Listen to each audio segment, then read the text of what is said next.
Hold on. I got a couple things kind of going on right now. So those who have probably are unfamiliar with either this channel or are probably just joining in, this is going to be kind of a different thing I'm kind of trying out because some people have seen the stream I just did yesterday as I was going through and designing the miniature ACA alerter. But I thought it'd be kind of fun to, if anyone is actually able to, kind of jump in and sit here and watch me actually make some sirens beyond just what people typically see when it comes to modeling them on Fusion 360 and stuff like that. Because I mean, people have seen that; they've seen my other streams of me doing that. But I think it'd be a lot of fun for people to see the sirens actually get assembled once all the parts have been printed, and kind of actually putting all of those design implements together into a functional siren.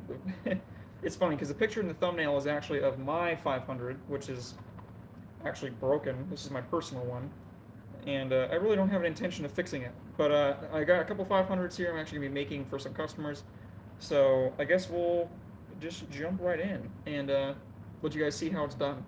So I'm going to go ahead and actually move the camera to kind of be in a better position than what it's currently at right now. And I also want to get this very quickly into as a small apology for CNY Siren Boy. I think it's Central New York Siren Boy. I think is actually his channel name. I think that's what the CNY stands for. But CNY Siren Boy, who actually ordered a couple of poles, and some of the poles came with broken foot pegs. So I just wanted to address that now, very early on in the video, if he's watching. That I will be sending you a new set of foot pegs. I actually got a couple of them here. This is my stock that I have printed already for when I'm actually assembling new poles. But I'll be sending you a full set of new foot pegs, as well as a little gift, kind of as a token of my apology. I'm not telling people what it is. You'll probably have to go see his channel to actually see what he's going to be getting. But as a sorry, you will be receiving a little gift. And also for Matthew Donner, another fellow, very loyal customer of mine, a good friend, I'm also going to be sending you some new couplings for the miniature Chrysler, because I saw in the video that you had done that one of your couplings actually broke, the drive coupling. So I'm going to be sending you a set of some new couplings for that. I'll show you probably later on in the video on how to actually put them on. But yeah, that's going to be for Matt. So on his order, he will also be receiving some of those just to make sure it actually works properly. So let's go ahead and I guess jump right in. I don't know where that little piece just went. I had a part of his coupling on my desk and I just dropped it and it went flying down underneath into the void. Ow. Okay, oh, there it is. Alright, so I guess I can go ahead and pitch the camera down a little bit and we can go ahead and jump right into actually making some sirens. So there's quite a bit on the desk right now. You can see I got quite a bit of junk here. So you can see that you can probably barely see me because I'm barely in frame, and I'm also not going to be shooting it vertical because you've seen that too much. People shooting in vertical, and it looks really horrible when the stream is eventually up later on. So you can see some of the stuff in the background. Who cares? So what I'm working on, first off, I got a couple of things. So I've got 2 orders for 2 Model 7s. So Model 7Ts. I've got the parts pretty much for that kind of laid out and ready to go right here. And pretty much me trying to work in this general space right here. And this is a shroud for a Mach 7, so that can go over there. That's all ready to go. But I guess we'll start off with getting some of the housings done for some of the Model 7s. So I do have 2 orders of Model 7s, and then I have a Mach 7 that someone else has ordered as well.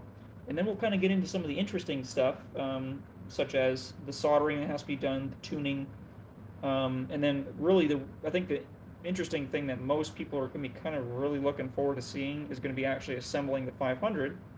Because I know a lot of people actually haven't seen the inside of the 500 beyond what they've probably seen in Fusion. So this is both of these top caps are actually done. These are ready to go. So I'll go ahead and place those over there. There's probably just a little bit of flashing I have to kind of clean up a little bit. But I'm going to go ahead and start getting these kind of glued together. One of the things that's really, really annoying about PETG is it gets really stringy. I don't know if anyone can actually see that, but all those little tiny, these little tiny plastic fibers, like right there, really, really annoying. I always have to try to like pick them off, but oftentimes I end up just peeling them off, but usually they're not that big of a deal. I want to see you just driving. Very cool. Oh, I appreciate you, Bit Fitness. Oh, Bit Fitness. I've seen you in here before. Welcome back to the stream. So we're gonna go ahead and start gluing these up. This is really kind of the most boring part of the assembly, which is just gluing them. And for those who are wondering, the kind of super glue I like to use and the super glue I really recommend, for those of you who may be modeling their own sirens and stuff like that, this super glue right here, the Loctite brand super glue, I believe that if you look it up somewhere else, I believe it's called like Loctite 405 or something like that is the actual name of the formulation. But that super glue is fantastic in terms of strength and drying time, because a lot of these models, I don't have a lot of time to kind of sit there and babysit them and make sure that they actually stay glued together. So I typically like to have a glue that works really quick. Of course, I do have another formulation of that same glue right here. This is my slow set glue, my slow set super glue. So basically, it's the same stuff as this pretty much, but it just dries slower. So it gives me a bit of time, especially if it comes to something that's going to be a little bit more finicky than normal. Let's go ahead and get this housing kind of done. But yeah, I want to try something a little different because, like I said, everyone has pretty much seen my my streams on Fusion, but I thought it'd be kind of fun to do an actual assembly stream, so people can kind of get an idea of how these are actually put together.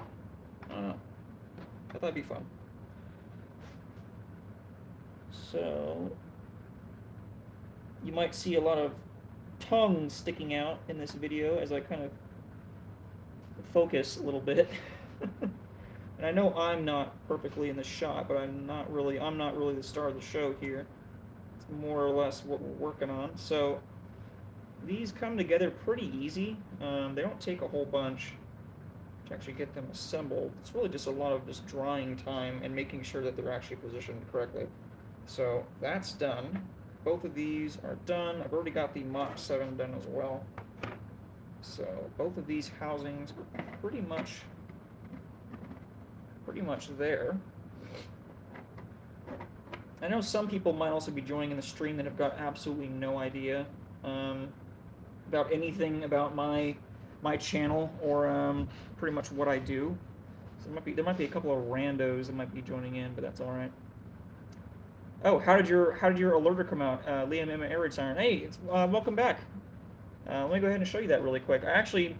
Well, the alerter's done, but I'm not gonna show it running until another video. I'm gonna try to get a video out today about it. But let me go actually grab it, and I'll show you how it came out. So here is the alerter. Here's the alerter. That's how it came out. It's all done now. It's all done. It's tuned. It rotates just like the 500 does, so the whole rotator actually does work as well. But yeah, that's the alerter, all done. And there's, of course, the name tag on the back, beer sack in a Niedermayer, all on there on the back. And I actually probably could, the doghouse actually does come off too. It's only being held on by that one little eyelet, but this will be showed off in another video coming up on the channel very, very soon, of this actually running and then showing kind of the interior of it and all that kind of stuff. So I'm going to go ahead and put this back where it was. So I guess let's do some easy stuff first. So I'm going to go ahead and get some of these Model 7s kind of done. So the general housing shape is pretty much the easiest part to really do. And then for those who, yeah, I guess pretty much for those who didn't know, a lot of the Sirens a lot of the sirens that I do make are pretty much glued together. So they're kind of like their own self-contained little thing where, let me go ahead and get myself just at least a little bit in the shot here. I guess it's probably one of the reasons why everyone shoots in profile and not landscape, but whatever. So I have one of the little motor covers somewhere. I don't know where it went. One of the little plastic accent pieces. Where did you go? Oh, there it is. It's right there. So these little motor covers, like again, all these little accent pieces are pretty much just glued to the side of the Siren. I try to do them as precisely as possible, granted. And sometimes having a little piece to actually hold, there's a stator for a 500. Sometimes having a little piece to actually come over here and kind of hold it makes it really, really easy. So, go ahead and lay a bead of glue here. I might have some sticky fingers by the end of this because I have a tendency to glue my fingers to the pieces, which is really frustrating. Go ahead and glue that on, hold it for just a couple of seconds. Again, one of the reasons why I really love this super glue. The super glue works fantastic. And that should grip on there. And it appears like it has. Now, a couple of these are actually, some of these are actually for Matt. Some of the sirens I'm actually working on right now are for Matthew Donner. If you guys are unfamiliar, go check out his channel. It's just Matthew Donner. He's got a picture of a Model 2 on his profile picture. If you want to see some of my model sirens actually being tested, this is beyond just kind of what I show on my channel. So that should be done now. And I got to get one more on this housing, and I also have name tags I got to put on here. So let me go ahead and grab those name tags really quickly out of the lab, I call it.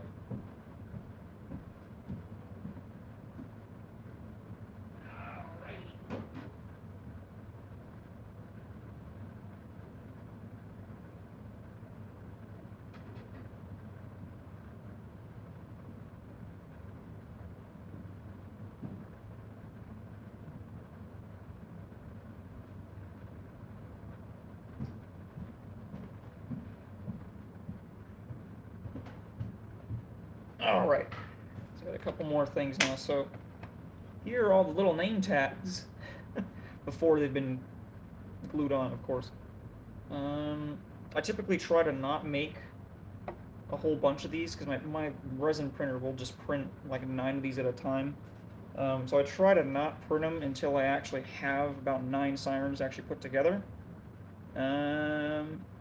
Florida State Siren says hi, and Thiago de Souza, this alerter looks really realistic. Thank you.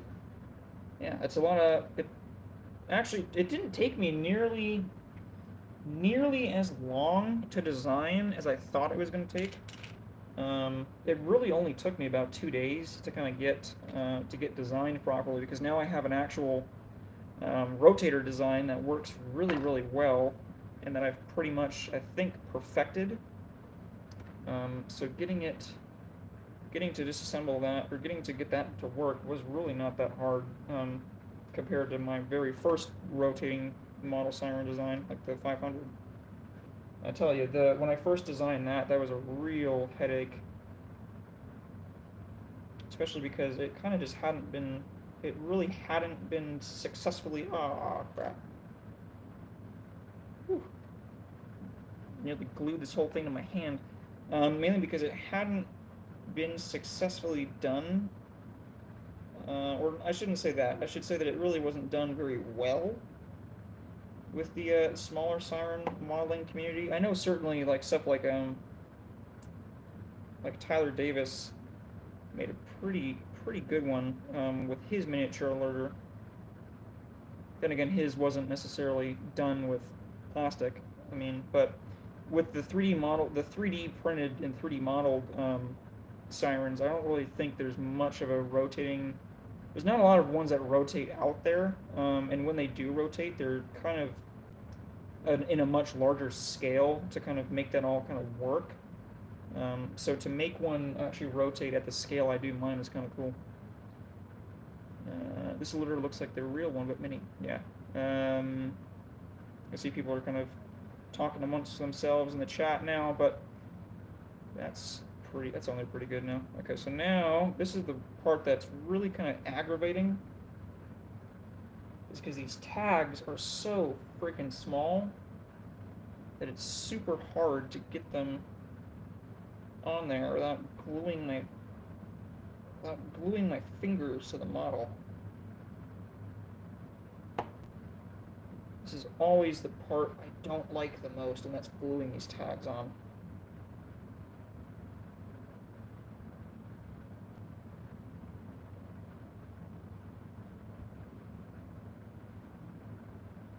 Yeah, so pretty much I lay like a little tiny dab of glue on the back of the tag, and then I have to sit here and kind of hold it in order for the tag to actually kind of bend to fit around the curve of the siren itself, because all the tags are actually printed just flat. I do that just because it's easier for the printer to do it rather than trying to have the tag slightly curved to actually fit on the side of the siren better. So I pretty much make them, I print them with the resin, and then I cure them for only about a minute or so they're still kind of soft, and then glue them on the siren, and then I take the whole entire body of the siren, put it in the curing machine, and let it cure the tag completely so it stays hardened at that same shape. And that's pretty much the way I've found that kind of works out the best. So here is the bottom shroud of a Model 7T. That's ready to go. And now let's just glue on one more tag, and then we should be able to kind of get into more of the interesting stuff.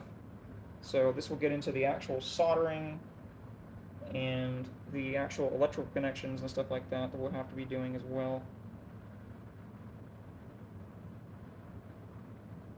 And for those who are kind of wondering exactly why I'm streaming this, is partially for my own enjoyment, I must say. It's kind of nice just being able to sit here and feel like I'm amongst more people than just myself as I'm sitting here kind of making these. So that's probably why I'm pretty much doing it. Let's see if we got anything in the chat. Let's see if it popped up. Top chat, live chat. There we go. So for some reason I can't actually see my little chat on the side. I guess it doesn't matter. I'll see it probably later, or all in post. And I'm hoping my audio is actually kind of coming out all right too. So this should be just about done. Nope, not quite. Needs a little bit more glue.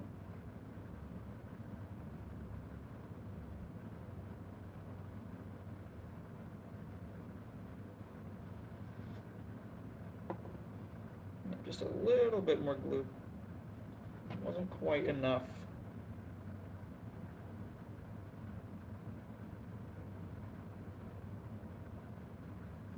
Again, this is really the tedious part. Not nearly as tedious as the 500. The 500 is a really kind of annoying siren to assemble just because of all the soldering that has to be done to it.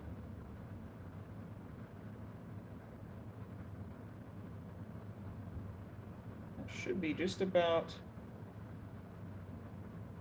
No, this one is really stubborn. This one does not want to stay kind of conformed to that shape.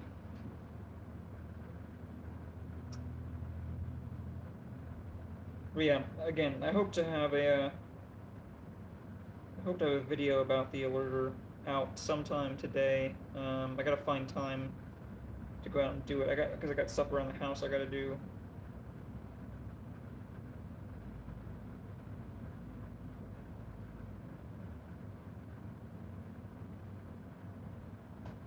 All right.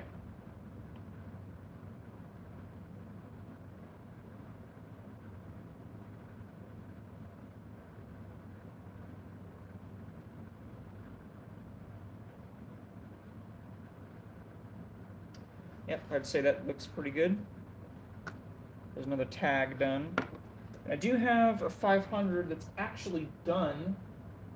That I should actually glue a tag on that one too.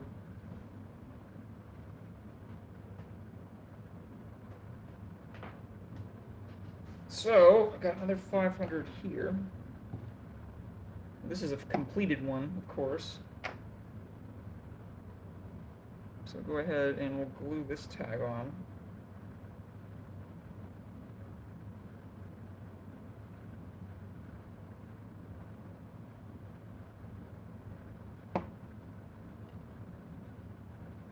Now these ones are not nearly as hard to glue on because the body of the Siren is flat, so I can actually just place it on there. Press it down a little bit and then just basically leave it. So that's pretty much ready to go down too. Alrighty. So let's get on to actually doing some interesting stuff now, finally. So I gotta make these. So we're working on some Model 7s, so I got to grab the base for a regular 7T. There's actually people that actually might not actually know, but there's actually a difference between the Model 7 bases. So that's a plain Model 7 base, and that's actually the Mach 7T's base. Because if you've actually seen the Sirens in Los Angeles, they actually all have that kind of base on it, basically because of the way that the mount was done when they mounted them to the poles. But that's just basically the only way I can tell the difference between the two of them. And then this one is actually slightly shorter than the rest of them, so you can see it's cut down off of the tube that actually holds the motor. It's slightly cut down from that. That's pretty much about the only difference between the two of them. And of course the shroud being different as well. So grab a Model 7 base, and I guess we'll kind of go ahead and point the camera down specifically at what I'm working on, because you guys don't really necessarily have to see me so much. Go ahead and adjust this just a little bit higher. Just a little bit higher. There we go. Alright, so this one I need to break the support material out. That will be done later. But I do have some that are actually pre-broken out and everything like that. So we'll use both of these stators. These stators feel clean. There's not a whole bunch of chewy stuff in there. Both of these bases are level as well. Yeah. So now, let's see if I got any rotors that are already pre-cut for this kind of stuff. That's the garden stake. Some SD10 parts. I know I have a whole bunch of rotors in here somewhere. There they are. No, that's a 500 rotor. That's a 500 rotor. Oh, there's that SD10 part. It's falling back behind the desk. There we go. There's some rotors. Those rotors should fit just fine. So let me double check, make sure it's the correct size. They should be, right? Yes, they are. Now, I want to make sure that these are actually going to fit in these stators and not scrape anything. Those all feel pretty good. That one feels good at least. And I got this stator too. That one feels clear as well. Yeah, alright. Now, we go ahead and grab a motor. So I got a big box of motors here. Shoot, I might actually need to order some... more motors. So there's our motors. And speed controller. Those are what I use for tuning the Sirens, to actually get them to sound correct.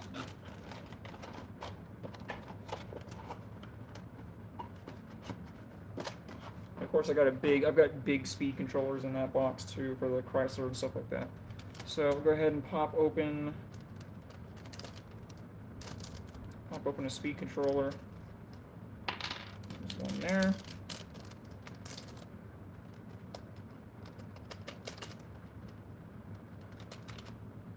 And there's one there. So there's both of our speed controllers that we're going to use for these Sirens.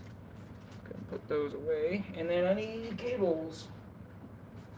I need some cables too. Go ahead and I'm almost out of cables too. So we'll go ahead and get a new USB cable we can use for this. So now I want to see if these rotors, because I cut the hole for these rotors a while ago. So I want to make sure they're actually going to be balanced, and they look like they are, so they're pretty balanced. Now we can take this motor, grab a stator, and that stator looks pretty clean. I might want to clean up a couple little chewy spots in there. There's a couple little bits of plastic that are kind of hanging out. I want to fix those up really quick.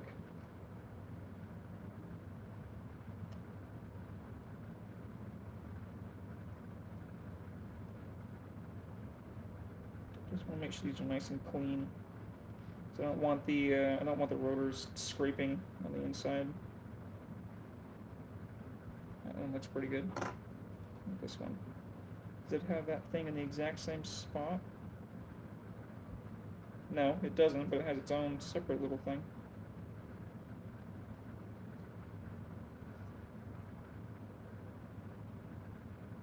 Yeah, that one looks fine. Because I guess both of these stators are pretty good.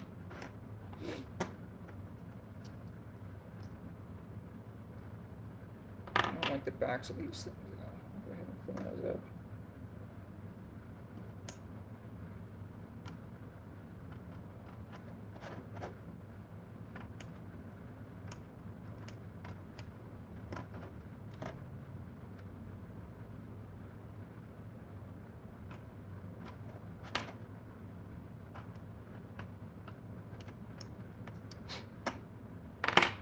I think I'm actually missing an intake tube also.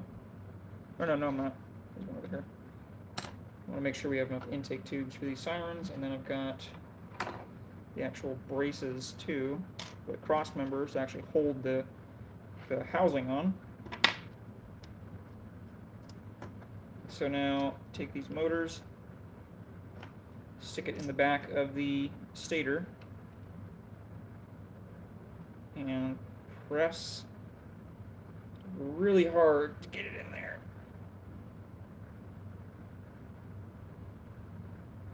Oh my gosh, that one's really putting up a fight.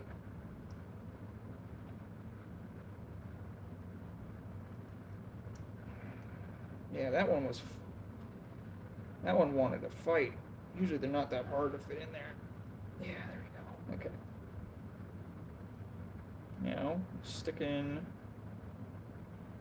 our rotor, get it centered just right.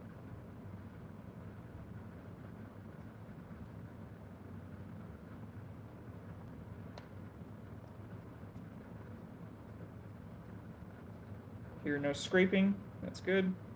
And there's a finished chopper assembly for a Model 7T. Technically, it would need to have that little top also on it as well, the intake tube. But that's pretty much it for those. So that one's just about ready to go. Put that right there. So that one's pretty much good. Man, I need more space on my desk. I'll take this one, do the same thing. I don't know why both of these stators are a lot tighter. They're a lot tighter than I usually make them. I don't know why these stators are so tight. They don't want the motor to squeeze onto them. All right, let's see if this rotor is going to fit well. Again, basically what I'm doing is I'm centering as I push the rotor onto the shaft. I have to make sure that it actually lines up with the stator ports. So you can see how that's not lined up at all compared to that one. See how there's that big overhang right there where the rotor's very clearly not pushed all the way onto the shaft. I have to do it very gently because I don't want to push it too far and actually have it start scraping the bottom of the stator.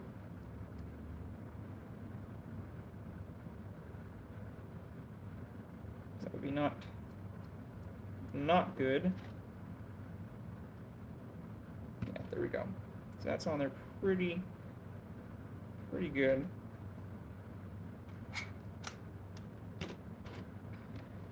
All right, we'll do the speed controllers in a second, but I want to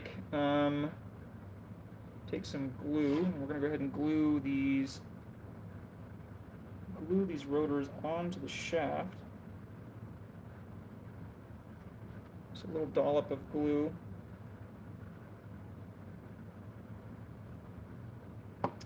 Now we come in here with some little bit of wire, typically, because you actually want to do is that when you do that is you put that little dollop of glue on top of that hole for the rotor. What happens though is that a little bit of capillary action will take that glue and suck it down at the bottom, but you'll also have a bubble of air stuck in there. So what it's important to do is to actually stick this piece of wire into that little hole, and I want to try to pop that bubble that's in there and get that bubble out of there so I can actually have the glue go all the way down and physically touch the shaft of the motor. So I can be confident that the glue has actually bound the rotor to the motor shaft. So that one's done. I'll go ahead and start popping the bubble on this one. This one was a lot worse. There's a big bubble in this one.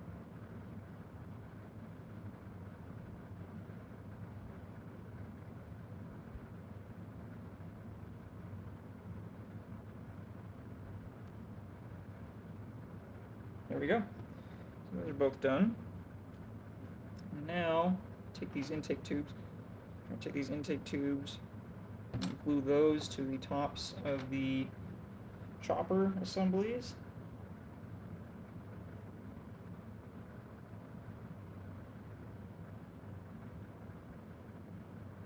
I usually just do 4 little lines, or 4 little daubs.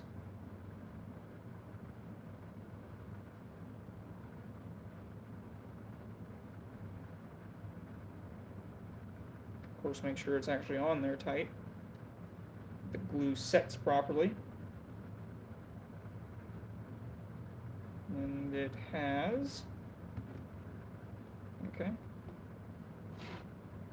Take my other intake tube.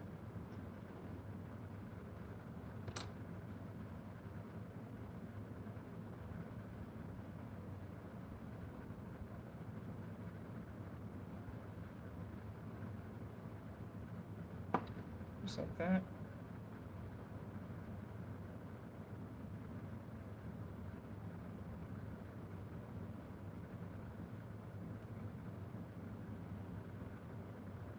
And make sure that this intake tube gets glued on as well.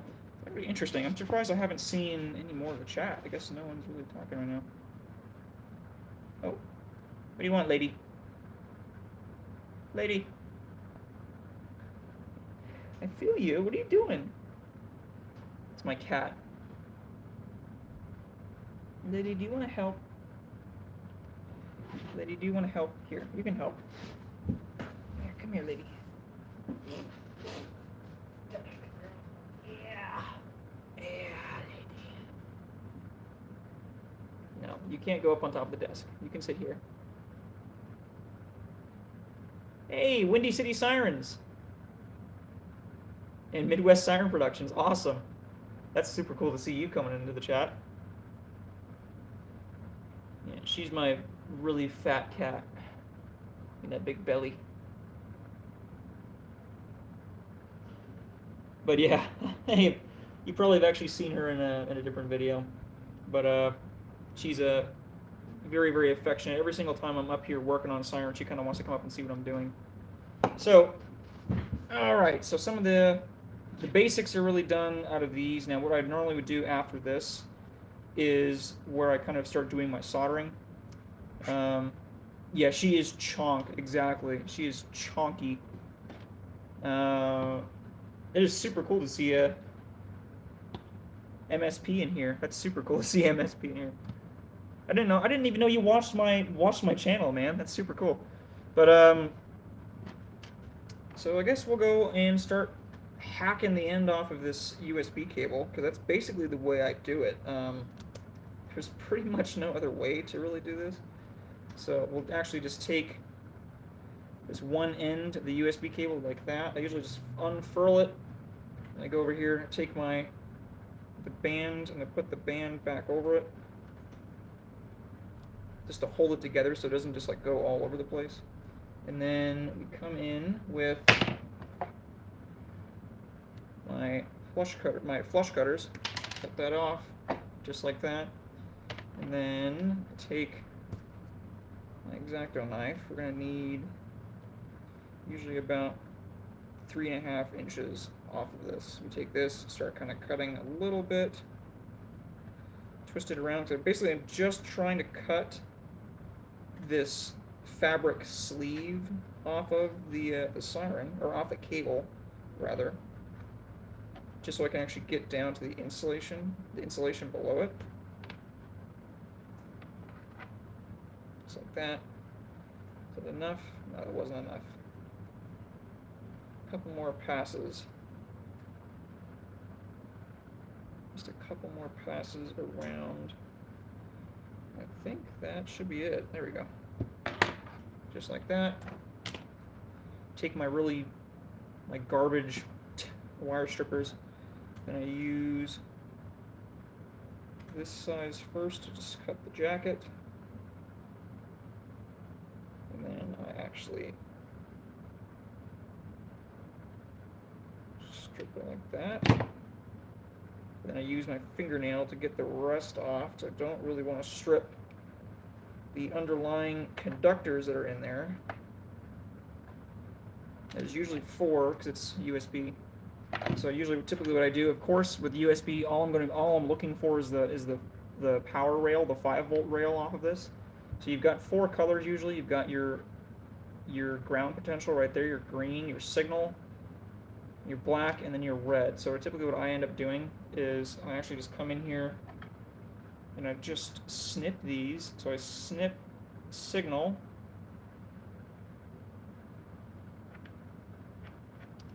snip the signal, and I snip VCC. I'm actually not totally sure if that's what the pinout is for USB, USB 2.0, I don't remember. Then that should be pretty good, but I'm only realistically going to need about 1 inch off of this wire, and the rest of this extra wire that I have over here is going to be used for actually hooking it up to the motor. So we go in here, snip that, and now we have basically our USB cable pretty much ready to go. So put that off to the side. Oh, my wife just texted me.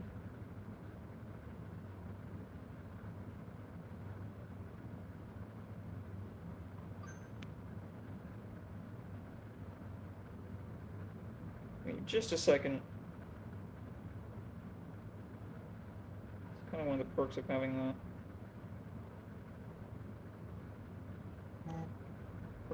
watch. But because I can stream this and then I can text when I go all that kind of stuff. But I hope you guys are actually really. I look so stupid trying to bend over to actually look at the camera. But I hope everyone kind of gets to get a bit of a kick out of the alerter video when it finally comes out. Again, it should be out today, probably later on in the day when I get a chance to film it, because I do have a couple of orders I got to get through. But I think it's gonna be kind of an interesting one. It was a lot of fun to design the alerter. It's really cool. It is, out of my whole collection of miniature Sirens right now that I've made, I actually think I like the alerter, the miniature one, more than I like the Chrysler. If you made these 120 volts, I'd buy one instantaneously. I think they would open up a lot of opportunities. Yeah, I mean, I definitely could make them AC. That's one of the ideas I've actually kind of worked on, is making them. I don't want to make them nearly as big as Eden's. Eden can do his own thing with that. But I definitely want to make them 120 volts in a larger scale. Not nearly as big as Eden's, but also not quite as small as these. Kind of like a bit of an intermediate scale. And I'm kind of working on that right now, in terms of making an intermediate scale kind of siren. That's, like I said, it's kind of halfway in between the scale Eden prints his in, which I believe he prints in like, well, like one eighth scale, I think is what he makes his stuff. This is gonna be kind of like one tenth scale. Um, 1/10, maybe like yeah, I don't know. It's gonna be an intermediate scale. I've already got motors picked out for them. So everyone knows, if you've seen some of either Eden's earlier model sirens, or like say like Eden's Model 5, for example. Eden's Model 5 uses a C-frame shaded pole motor, kind of like that. But the motors I'm going to be using for my models are a lot smaller than that. So there's that's the C-frame motor that I'm going to be end up using. I've also experimented with getting the hardest part is trying to get motors that are in this scale, because I like the um, the two pole kind of variety of the shaded pole motors that are actually round, so they'll very easily fit into a siren housing a lot better. As you can see, they'll fit in there pretty well, and they'll be 120 volts, so they'll have the same kind of coast up. The problem is that I think this is like what, 15 watts, I think, which is pretty kind of powerful for how small it is. But I'm working on making them 120 volts. Right now, the whole thing is just sourcing these motors. Finding motors that are in this size that are 120 volts is, I swear to God, it's a pain. I'm lucky I have this one. So, yeah. But yeah, eventually when I get into 120 volt, I mean, you'll probably see those out on the store eventually at some point. But I mean, once I do make them 120 volt, of course I'll have a release video and all that kind of stuff for them. But I gotta work with them. I gotta kind of tune the design and get it to work right. Like this, for example, is actually a B&M, a 12-port B&M kind of rotor I was designing. This was actually a tritone siren that I had designed, which I am missing half of it, I think. But this you actually might kind of like this one. This one was really interesting, of a design that I had kind of thought of for a while. So if typically, this is no longer a siren making video. This is kind of a siren explanation video. But out of this siren, of course, this is a 12 port, so it's got 12 ports radially along the outside of the rotor. But I actually had designed this siren to be more of a tritone, or more, actually it's technically dual tone, but not dual tone in the same way that Federal makes their sirens dual tone, where they have, like, say, stacked rotors, where basically it's just, you basically make your siren like a sandwich, with your 9-port on the top, your 12-port on the bottom. I didn't like that design, because that design was really inefficient. It's a horrible rotor design. They're just not very loud, because they honestly just can't get air through them.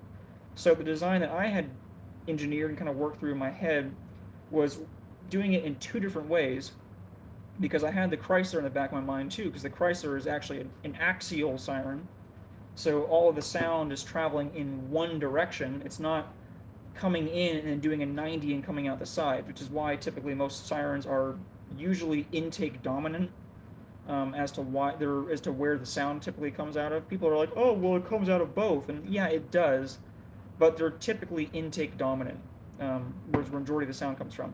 So, $15 for a little prototype. Honestly, I might end up just giving it away, because it's just kind of a little novelty thing that I'm just kind of screwing with. But so anyway, so my idea was, rather than having it just all be axial, but actually combine the two, of being radial, like traditional sirens are, radially out the side, as well as axial. So the front of this siren actually, where the hell did I don't know where that little piece went. Anyway, it's on here somewhere. I just had it. And it's not in my hand. I'm not that stupid. Although, there it is. It's right there. So the way that this siren actually worked was kind of like a sandwich, where this plate actually mounted to the rotor. So the whole thing, you can see the rotor's got little divots on it.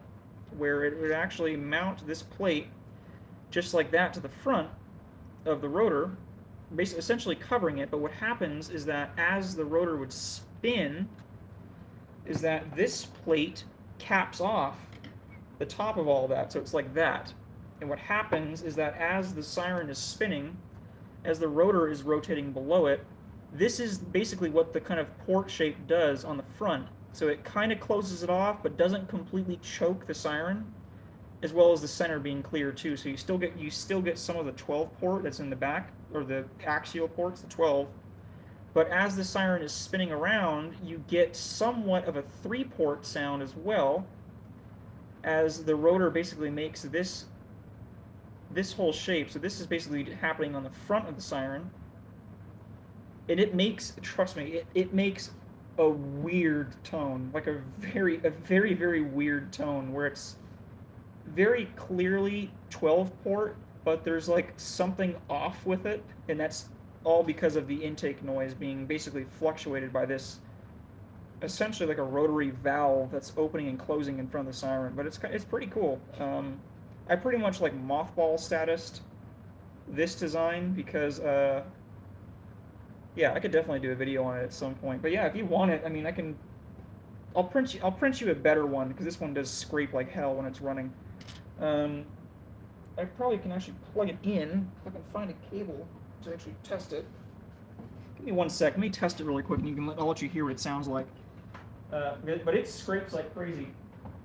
Lady, what do you want? Lady, what are you doing? Oh. You sat down right in my way, girl. All right, let's go ahead and I'll do the Widowmaker way of testing these plugs. Come on, get in there. Yeah, I'll test this Siren the Widowmaker way, which is where you just take an IEC cord and you just jam the wires in the back of it. It works, so who cares? But let's go ahead and I'll angle it down and let you kind of hear what it sounds like. You'll hear that it scrapes like hell, but exactly. I love it's so easy. It feels like cheating. So let's not electrocute ourselves here. Put the neutral in first. So this is just the 12-port. Again, you're gonna hear some scraping.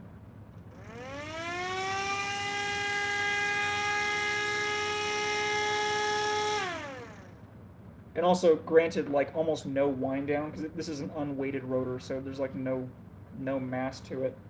But we'll take this stator plate, or this intake plate, I really should call it, and jam it on in there. God, I did not make things easy for myself when I did this. Come on now. There we go.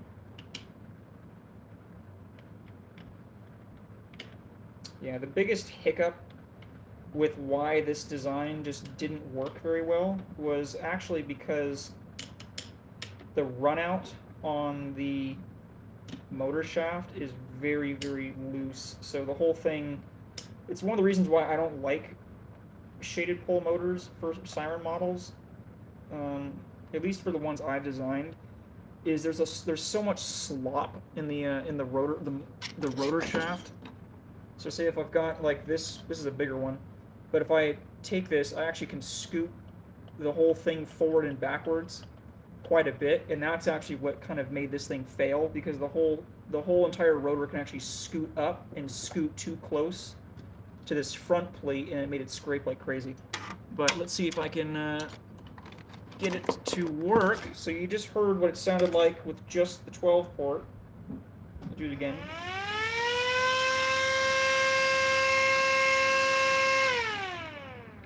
Of course, now it's a bit more. Higher pitched because it's actually choked down on the intake. But let's go ahead and get this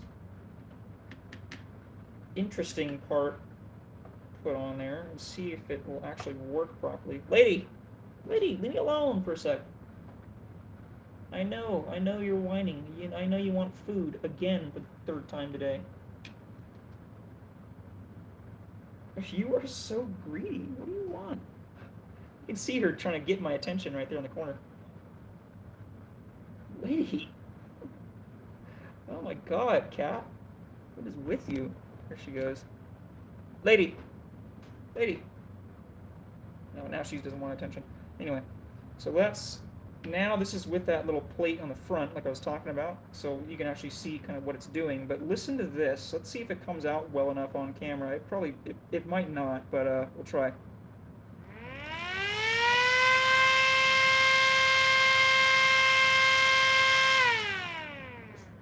So yeah, there's definitely a little bit of a 3-port in there, like a German siren.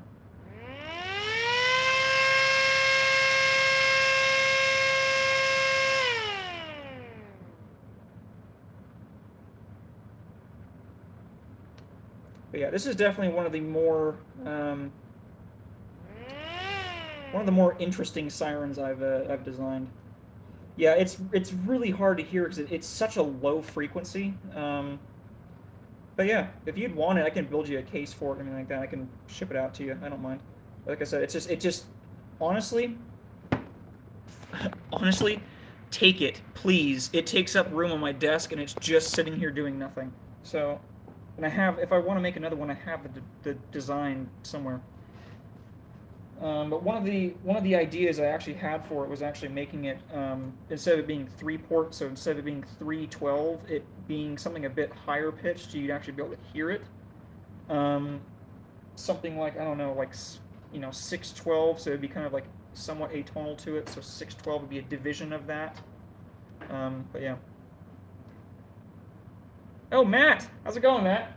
I know you missed the stream last time, but it's welcome aboard. I was just talking to MSP about a prototype siren I was actually working on, or I've designed a long ass time ago now. At the same time, I'm also working on your sirens. This is kind of what I'm assembling right now, is actually the stuff you ordered. So, but yeah, I'll definitely, if I can get in contact with you, MSP, for Midwest Siren Productions, excuse me, I'll definitely send you that over. I don't mind at all. I can send you it as a neat little thing to kind of mess around with. I'll put that off to the side. Okay. Ugh. You see some of what that chat said. I didn't see it. It went away too fast. So, I guess I'll kind of jump back into some of this stuff. This is not necessarily as interesting as the 500, but trust me, we're getting to the 500. I just want to kind of get these assembled quickly first.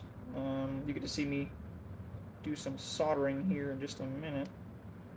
But these wires are kind of small, so I typically strip them by actually using a pair of pliers to grab the bottom of the wires and then pull back, because it just gives me more grip on them. I don't really want to mess the wires up too much. But yeah, I honestly have a lot of prototypes around here that I just haven't done any videos on, because they're just like, I guess they're mainly just for my entertainment, kind of, in terms of like just random shit, to put it bluntly. Like I also have like this is another B&M. This is a B&M friction driven siren. So the whole thing is on two big ball bearings, and the whole thing just has this shaft that comes out. I think I did a little bit of this, but of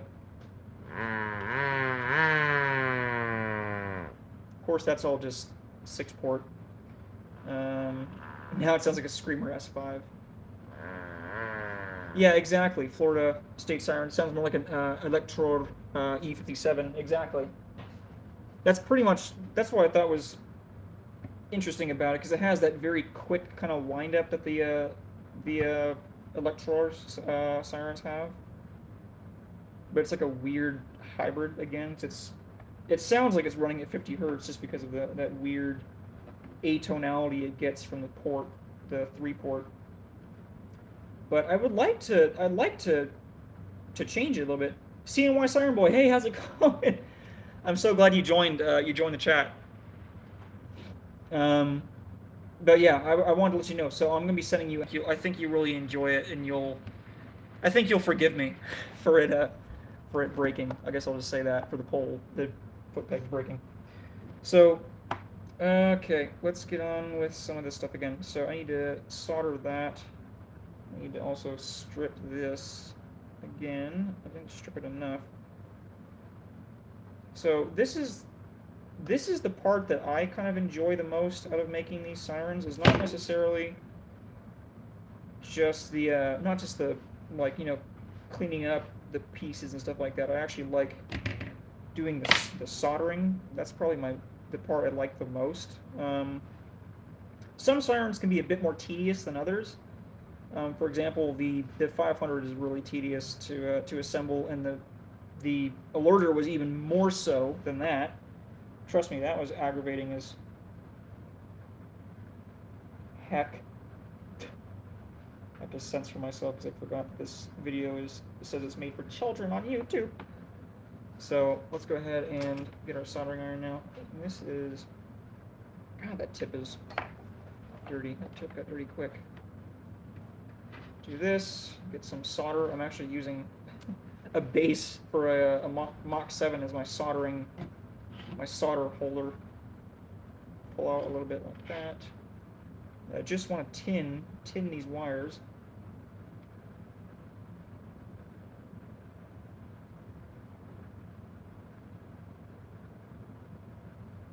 Just want to tin these wires really quick.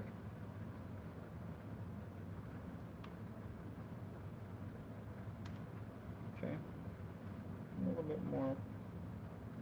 It feels weird doing it from this angle because I'm actually trying to show what I'm doing rather than me just doing it. I'm just grabbing the soldering iron and the wire.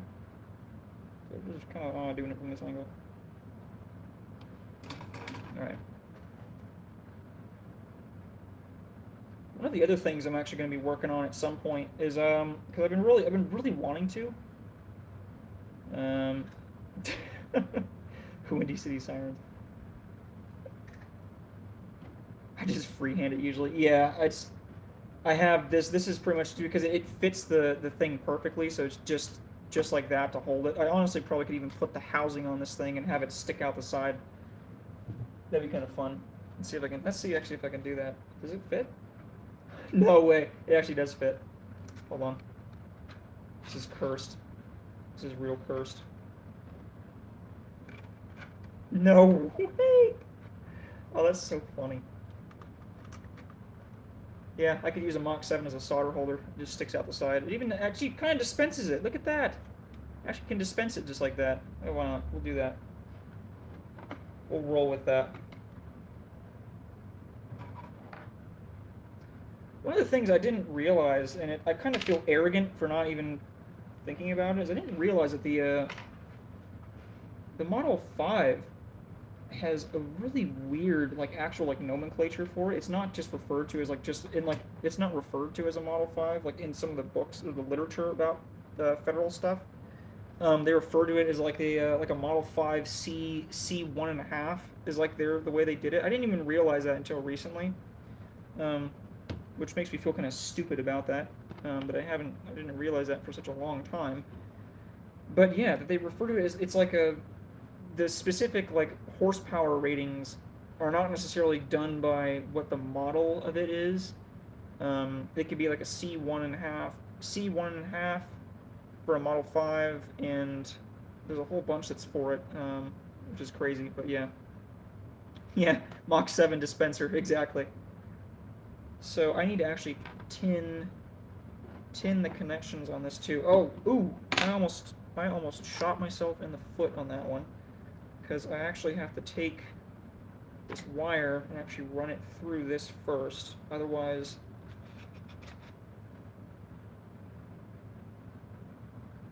yeah, exactly. Yeah, MSP, Midwest Armor Productions. There's C 1.5, C 2.5, C 3.5. Yeah, exactly. I'm like that's why I said I feel so stupid about it, because I didn't even realize that. That's why when I climbed the Mach 7 for the first time, it's on my Instagram for anyone who's actually wondering. Shameless plug, I guess. And also for those who are wondering what my Instagram is, it's Connor Cassette Cruise, all one word, just like a video cassette or cassette tape. But when I first climbed it, I didn't realize, because we wanted, of course, to. This is back before the whole community actually knew kind of what they were. I mean, I knew they were federal codes because they say federal code on the side, and I don't know why there was ever a debate on them being Cyro drones, because I think the fact that it says Federal Code on the side of the Siren is pretty evident enough that it's obviously not made by HOR. But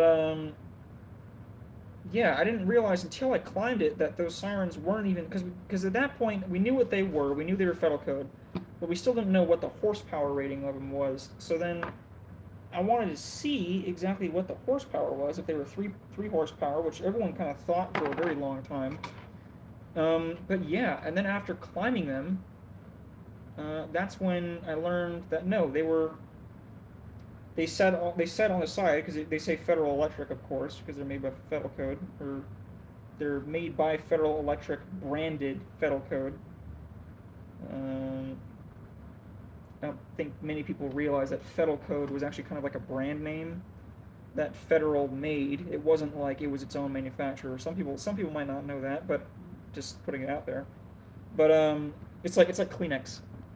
You should try a mini Thunderbeam.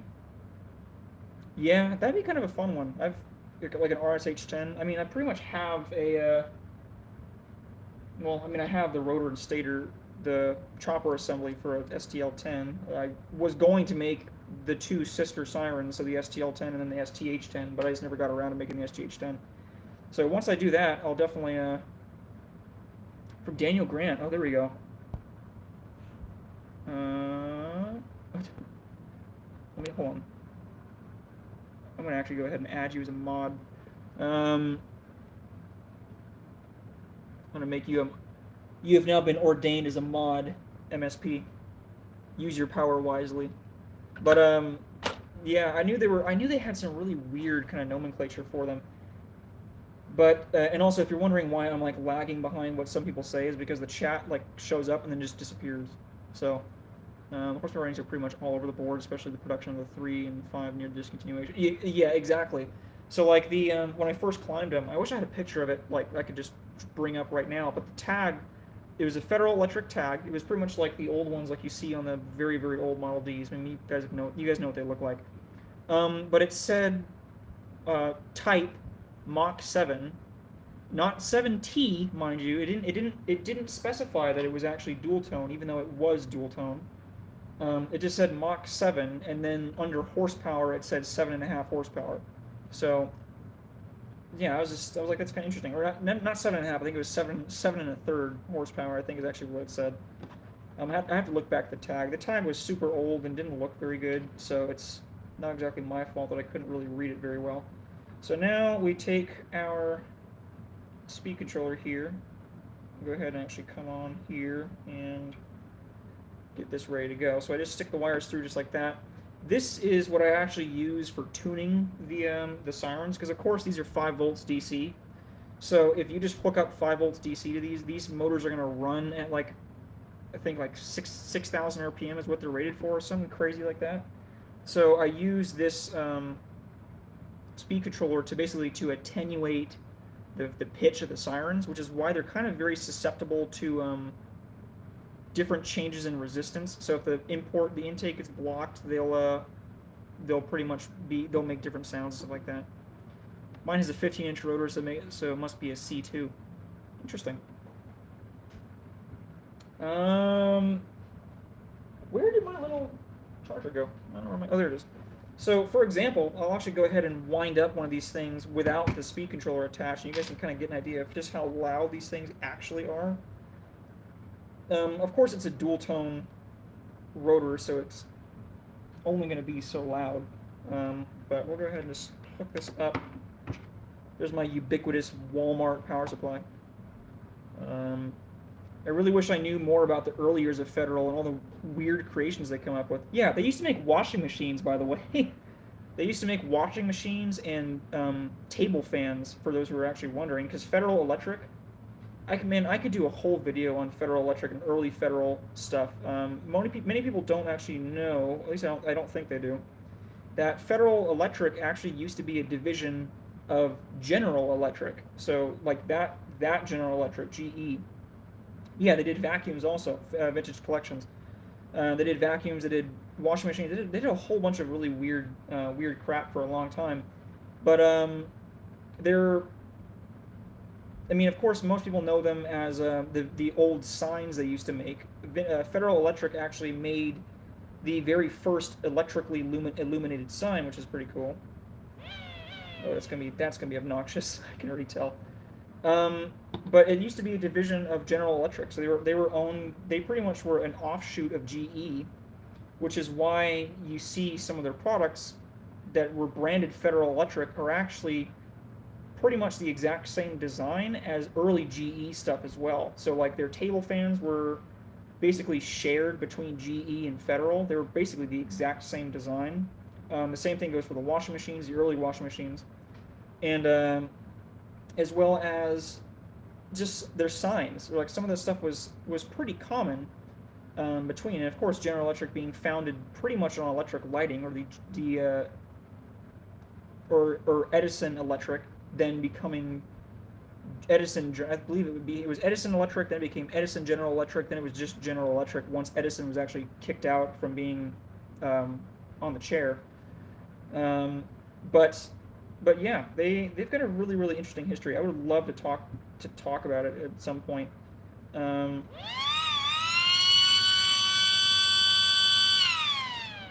wow, that's obnoxious. But yeah, as Windy City Sirens also stated, that's also he's stated that they use General Electric motors, and that's why is because they were still kind of partnered for quite a long time, which of course is why you see the General Electric E-type motor, I believe is what it used to be called, the E-type motor, which looks like that. That's the E-type. Um, I don't remember if it's now I'm second guessing myself. I don't remember if it's actually called the E-type or something else. But yeah, before the name Federal Electric, they were actually had the name Federal Sign. They started making signs around circa 1905. Exactly. They were. I believe it's 1905 is when they started the sign business, is when they started making electrically illuminated signs. But yeah, I've got a whole article that's based off of it. But yeah, and I also have my old advertisements too, which I believe people have actually seen on the video I did about the Type A that I have, the porcelain Type A. They've seen that. That's up on my up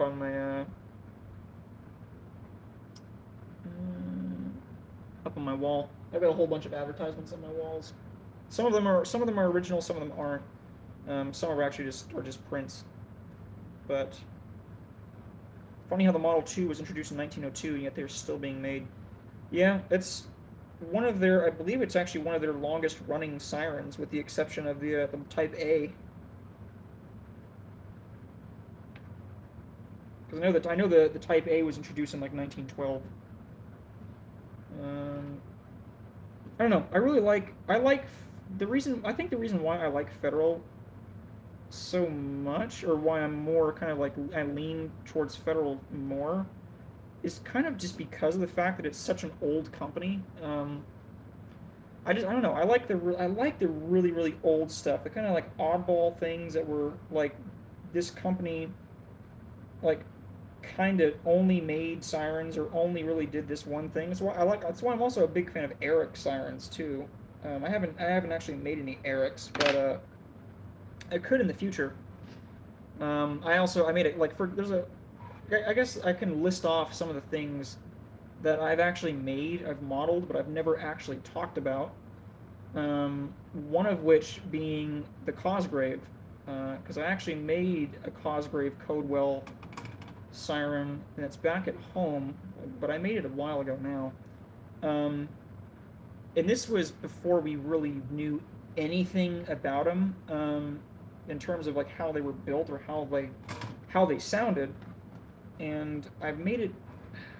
It was like one of the first sirens I actually made. Um, Along about the same time I made the SD10, the first SD10. That's on my channel. That one that's on that wooden pole that I did all the weathering and stuff to. I made that mainly out of curiosity, because I was actually kind of in competition with for with Eden to see who could make like some weirder sirens. And this is at the same point when Eden was already making his sirens and selling them off. So I was like, I don't know. I felt like kind of like the new kid on the block in terms of 3D printed sirens, so I wanted to kind of make some stuff that was impressive. Um, so the Cosgrave was one of the ones that I really spent some time kind of working on, and of course, like I said, I have the original advertisement for that, and yes, I saw that you said that you do. I would sell my soul for the one in Jerome too. It is so cool. I mean, I saw that cool. I think Cool Domino did a video on it, or tried getting a recording of it, and ended up actually recording a Denver duplex. That wasn't too far away, but yeah, man, I would sell anything for that. But there's actually my one of my advertisements for the Cosgrave. It's actually an original advertisement too. It's not a print. You can see it's from 19. That's dated 1932 for that one. And when I was younger, I actually thought it had four rotors in it. I thought it had, or not four, 6 rotors. I thought it was a siren with 6 rotors in it. Until I realized that, of course, the whole entire rotor assembly actually slides up. So it's just really interesting. And then what else do I have? Of course, you've seen this, guys. You've seen this as well. That's the my old advertisement. It's not one of the really old ones. I mean, it's got the, but looking at the Type Bs that are on there, those are the 2nd generation Type Bs, including the single head one. And then, of course, that's my oldest advertisement, or not my oldest, but the one I've had the longest. I got that when I was like way back in middle school. I had that for a long time too. And then I've got these prints. So there's one of the Gamewell Diaphone, and then of course a Deco Red Arrow. But yeah, I got a lot of cool stuff that I just haven't kind of shown off and just haven't done a video on because I don't know, just been distracted. But yeah, there's my house. For everyone that's just looking down the back of my house. I don't know where my cat went. She just took off because I refused to feed her because she's got food in the bowl that wants me to put the fresh stuff in. So this is all soldered on there right now. Now I don't want these ends kind of sticking out as far as they are. Really? That's cool. The one of the 15 ports. Yeah, it's kind of a weird one. In Northeast Iowa.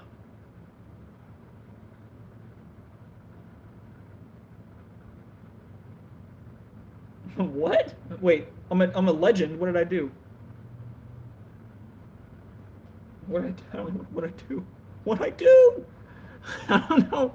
People are singing my praises. I don't know what I did. Oh my God, what? I don't know what I did. I don't know what I did.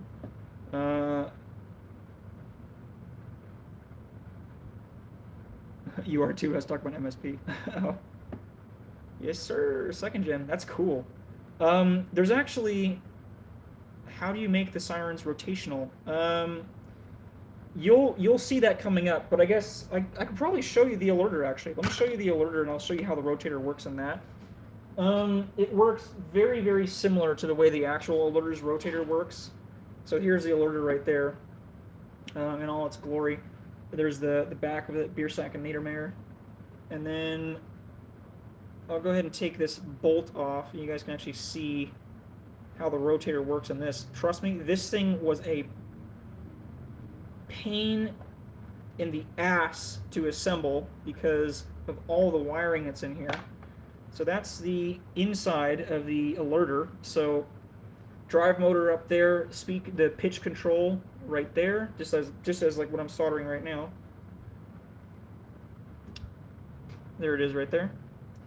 But so there's the pitch control, there's the rotator motor right there. The rotator motor goes all the way through into the bottom, and there's the gear drive. It's not using a chain drive, obviously, because I'm not going to be able to find a chain that small, or a timing belt for that matter. I didn't want to do belts or anything. So, but yeah, Hurricanes are as rare as Klaxon SS6s. Klaxon SS6s are as rare as Clayton Whirlwind Sirens. Yeah, Claytons are, well, it's just because Claytons I don't think were very popular, which is why they're so rare to find. Keep it on the down low, but I'm trying to get it. Really? No way! The one that's in Nebraska? Or the, or what else? I guess, yeah, I mean, yeah, mom's a word. But, that'd be cool. That'd be really damn cool to see. But yeah, that's the rotator. How the rotator works in this one. I am much more confident with this rotator design than I am with the 500. Let me show you my busted the hell up 500. This is the one that my cat knocked over and just destroyed. That's looking on the inside of that, how that works. It's also got a gear driven on the inside, that center pin that actually holds it, and then I hid the entire slip ring assembly in there. No, the dual rotor fettle code. Oh, okay. Oh, that's the I think that was the Mach 5 you recorded, right? Or no, was it the Mach 5 or Mach 3? I don't remember at this point. But I had saw it recently. The one's got the really weird housing on it. That'd be super cool. That would be super cool. I would love to see more details on like how they did that or how the rotor looks on that. I know that the early Federal rotors looked like this. Some of the really lazy designs where they just basically look like that. This is actually ironically just a 12-port rotor that it was spinning and I stuck something in it and it just sheared all of the it just sheared all of these off. There might be a P-15 living in my yard shortly. That'd be super cool. Did you guys go to another tangent because I'm very clearly just easily getting distracted today.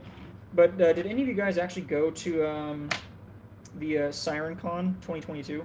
I didn't even know it was going on last year. Otherwise, I probably would have gone because now I live in South Carolina, so I could have driven up there. But I was wondering if any of you guys have actually went to Siren Con.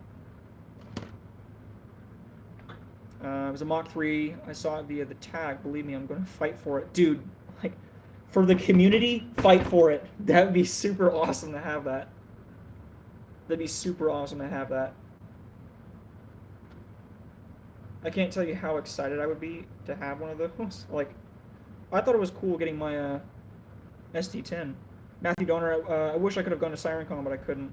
Yeah, I mean, it would have been super cool. I mean, I didn't know who went there. Went in 21, too many people for me. A little too much going on. Autism for the win. Yeah. Hey, honestly, dude, I understand. It's fine. I've got like that. I'm not really good around a whole bunch of people either, especially people I don't know. Call it social anxiety. Call it social anxiety. Call it whatever you kind of want. But yeah. At the moment, I have MS390 and 120, but I got an FE Model 2. You might go. That'd be cool. I did, but I don't think it was as fun as the previous year. Too many people were there, and too many regulations. Not as fun as they ought to have been. That's kind of one of the things I was kind of curious about in terms of like what their kind of rules were. I know that because I'm surprised I didn't see nearly as much small sirens as I thought I was going to see. I think the only person that really had any of the like 3D printed stuff, I think that I think Snowcube went. I think Snowcube had his little Soundmaster that he brought. And I think that was pretty much like one of the only 3D printed sounds I actually saw there. And I know someone won a AR timer. This year's new preconcepts are back, but I miss them smaller and more interpersonal. That's kind of, yeah. That's again. I'm hoping I need to get in touch with the Facebook group, to be completely honest. I mean, I'm kind of a recluse and like an introvert when it comes to the community, and I'm kind of trying to break out of that. I pretty much just stick around like what I know and like the community I kind of build for myself, which is kind of not a good idea. I mean, I need to really break out, to be honest. The post-event hijinks was peak. None. Really? Damn. I saw they got up to a little bit of crap when they were doing some stuff. They were like playing with the electronic. Overregulated. Yeah, it seems. I guess that seems like that was the main issue. Was that there's a lot of stuff that was kind of just not allowed. I also, it was kind of funny because, like watching some of the videos of everyone, I was like, man, I'm like, you guys are just like band kids. I swear, it's so funny. I'm like looking at it, I'm like, man, I'm like, we like us in the community that like aren't like those on the outside that aren't in the Siren community probably look at us like we're such psychos. or that we're so weird. But because we are. Let's get that straight. We are, but like, it's just funny. Um, Plus, there's some younger people that kept following around like I was some celebrity. You kind of are, man. You kind of are. I'm not gonna lie. Like, I was pleasantly surprised to see you jump into my chat and be watching my video with me. So, I was kind of taken aback. And I know that like some young impressionable kids are probably taken aback as well. I'm surprised there wasn't like more.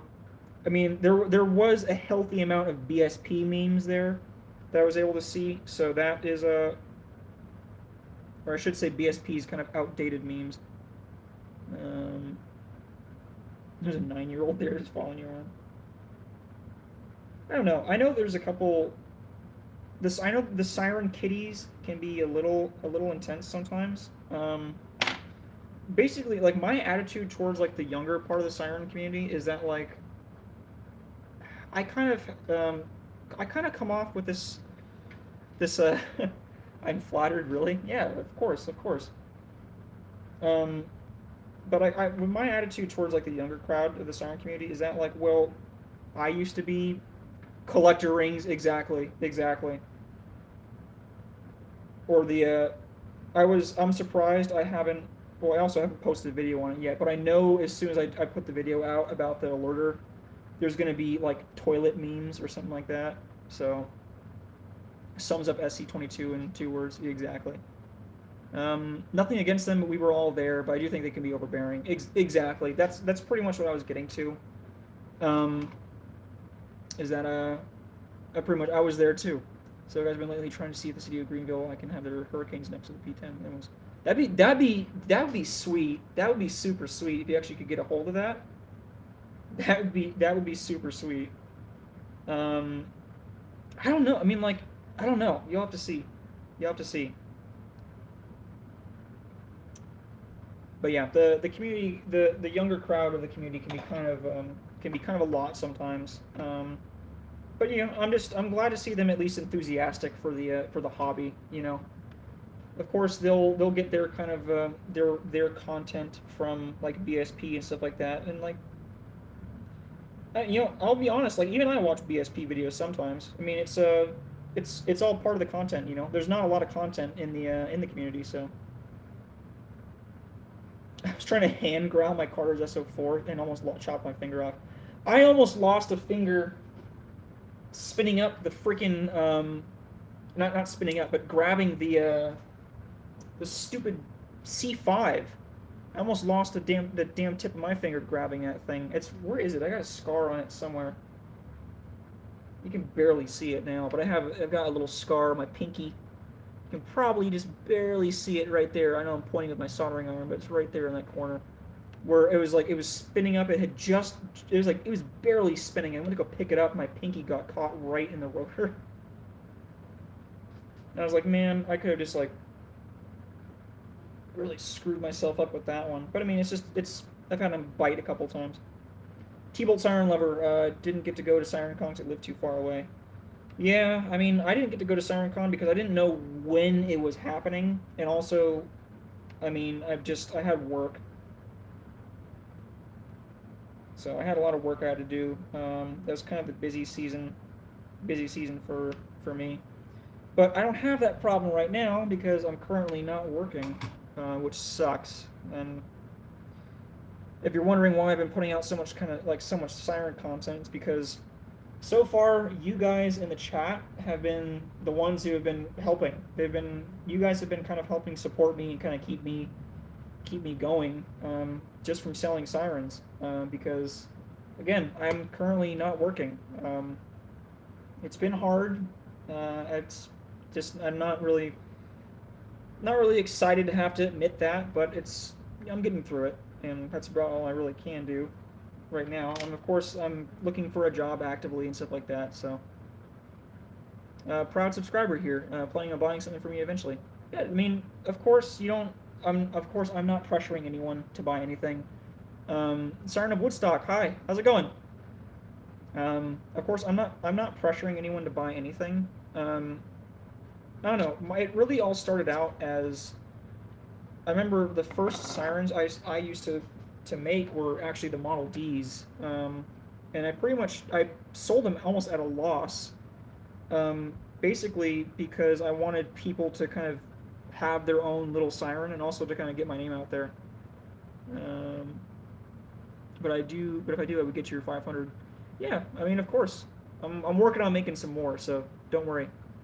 Sirens of Woodstock, I love your sirens. Thank you. Thank you very much. I love making them. I love making them. Jesus Christ, man, I'm 13 and could never dream of that. What did he say? What did he say? Um,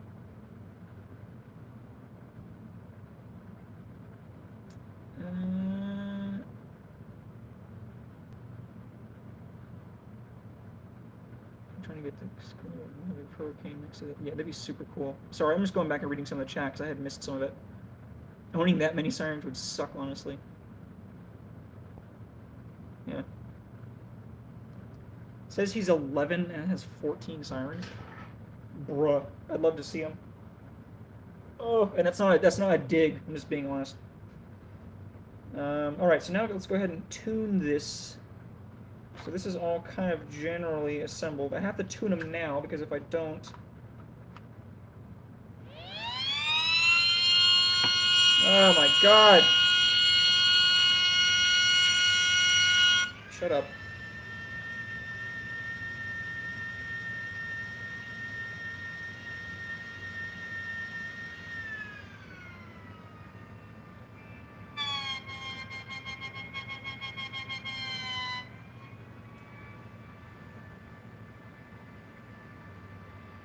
Model 7T coded, confirmed?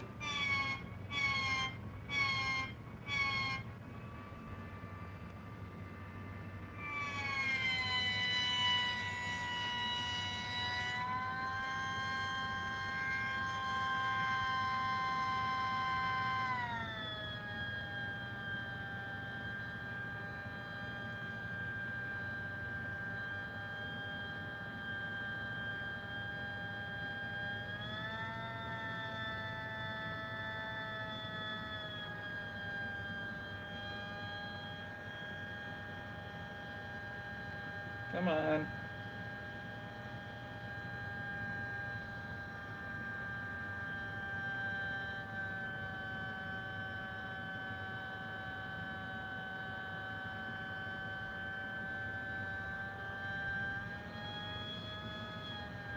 Ah, come on. It's right there.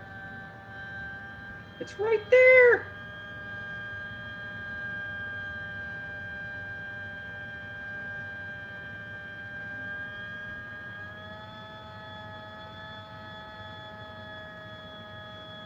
Fire alarms are not as rad as sirens. I bet the whole fire alarm community is going nuts over me saying that. Yeah, I mean... Oh yeah, of course. Central New York Siren Boy, of course. I think that's what your name's supposed to stand for, right? CNY Siren Boy? Central New York Sirens? Yeah, it's so funny. One of the weird things I've noticed, I'm like also like leaning like Stephen Hawking stance to kind of get into the frame. But one of the things I found really interesting is that there's a very odd overlap between this is what I found. People who are into sirens are usually also into trains or either fire alarms or fans. I don't know why. Yeah, fucking just I don't know. Stephen Hawking. Ugh. That's somewhat offensive, but yeah, like there's been like a really odd overlap between those who are like into sirens, into trains, into fire alarms. I don't know why. It's I don't know. It's just an odd thing, and most of them have ADHD like I do. So it's like, go figure. Oh, there's my wire strippers. I just dropped them on my foot. Now around 4 o'clock for me, I am gonna have to go pick up my wife from work, so I will have to end the stream around then. Sirens of Woodstock. Do you have an actual siren? I have multiple actual sirens. Depends on what you mean by like an actual siren. Do you mean like an air raid, like a air raid siren? Well, air raid siren, or do you mean like vehicular sirens? Because I've got plenty of those. They're all back over there. Or do you mean like I don't know. What do you mean? Because I have all of them. Like sirens, fire alarms, and microscopic fan and train. What? Sirens of Woodstock. Yes, I have a Model 7, and I used to have an SGH10 and a Banshee. That's cool. Was it a single phase or was it a 3-phase SGH10? All right, let's go ahead and try to cram this on in here. I need to go ahead and just turn this hot glue gun on now. So I can drape hot glue all over the siren.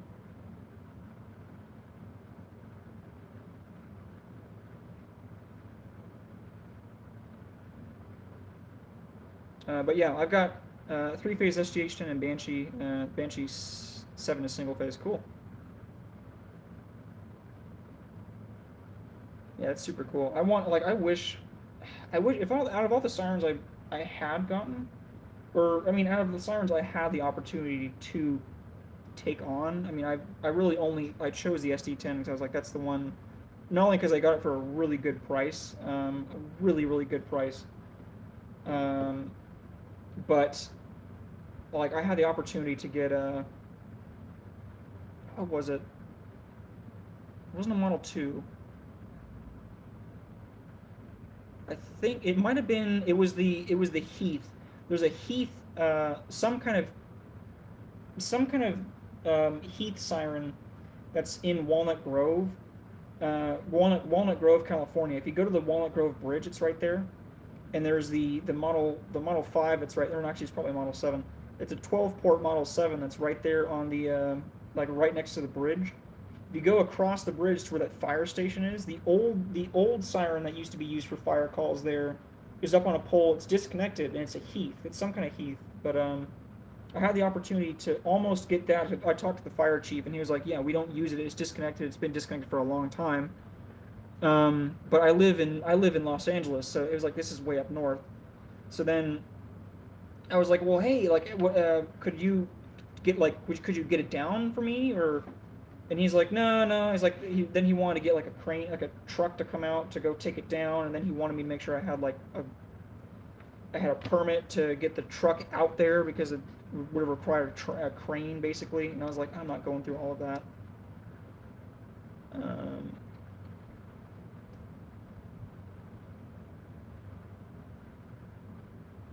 MS290, MS390.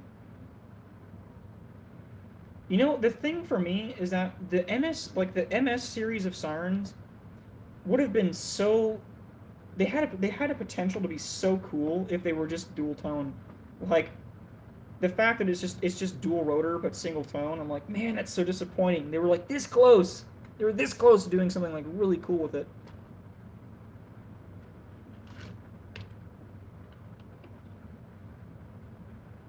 All right, that's about where I want it. I have an MS390 120 in a graveyard of MS90 parts. Yeah, you should see my siren graveyard. It's sitting kind of in the back right there. It's just full of a whole bunch of parts.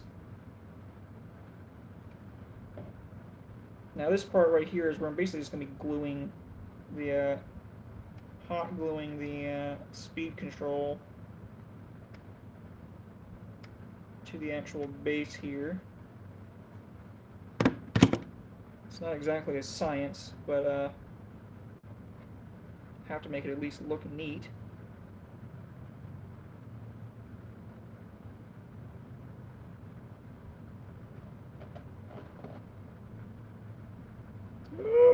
Come on. Oh, man. This is where I don't have enough hands. There we go.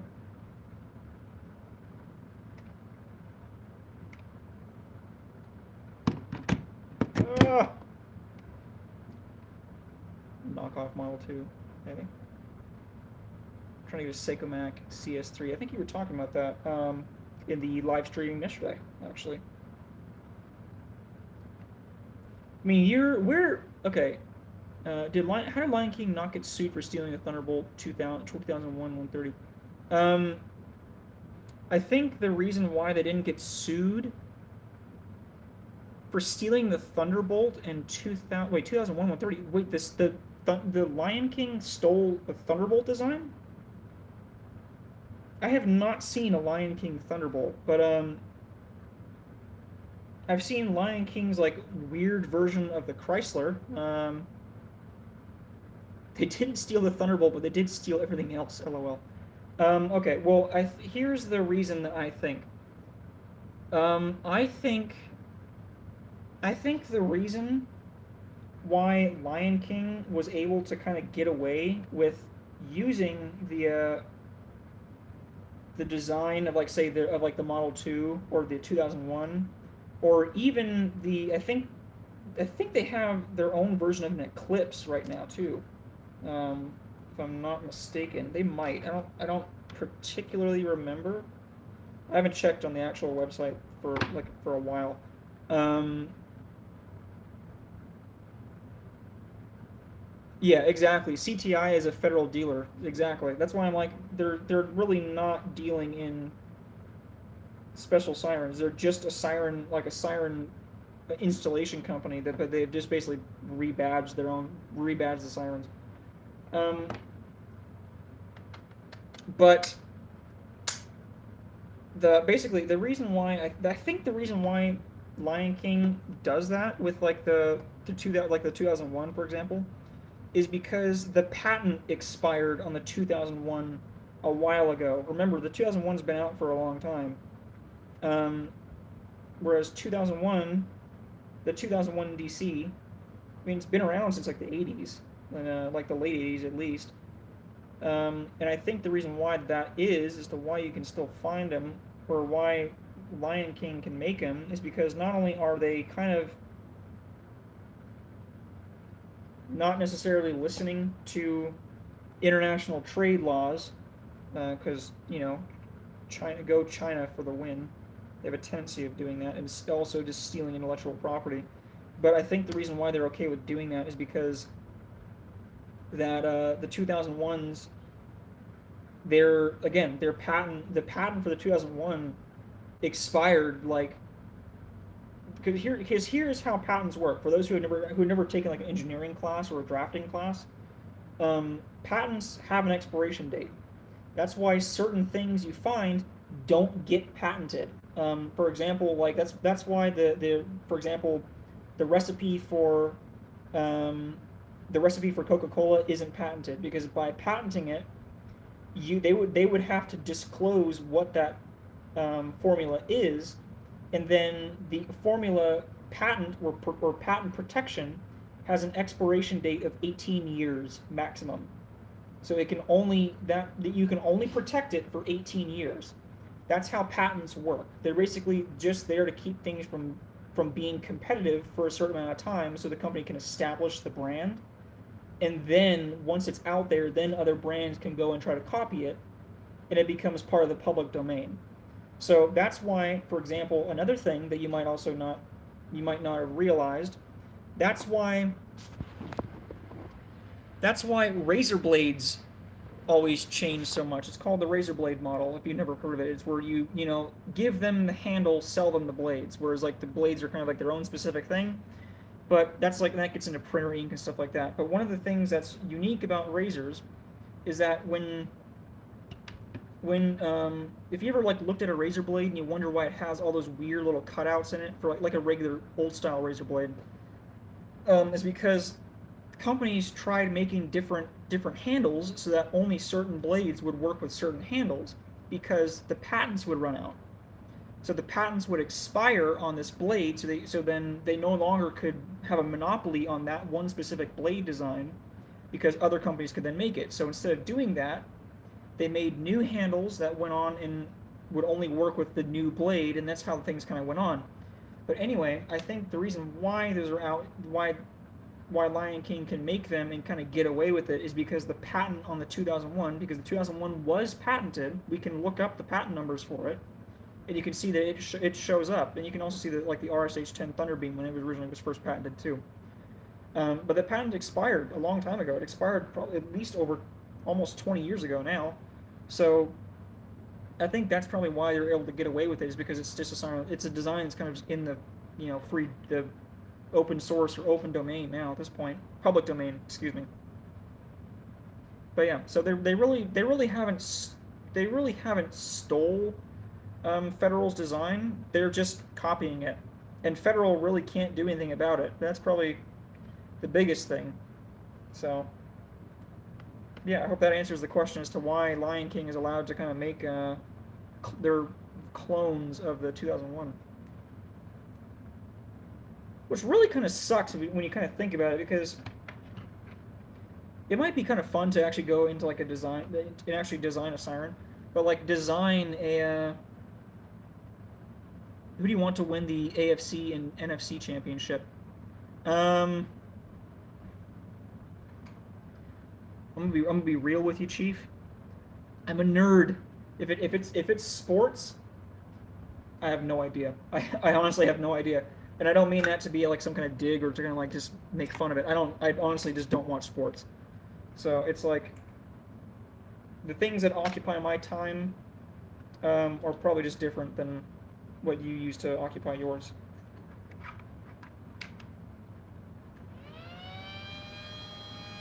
All right, good. So that's tuned right.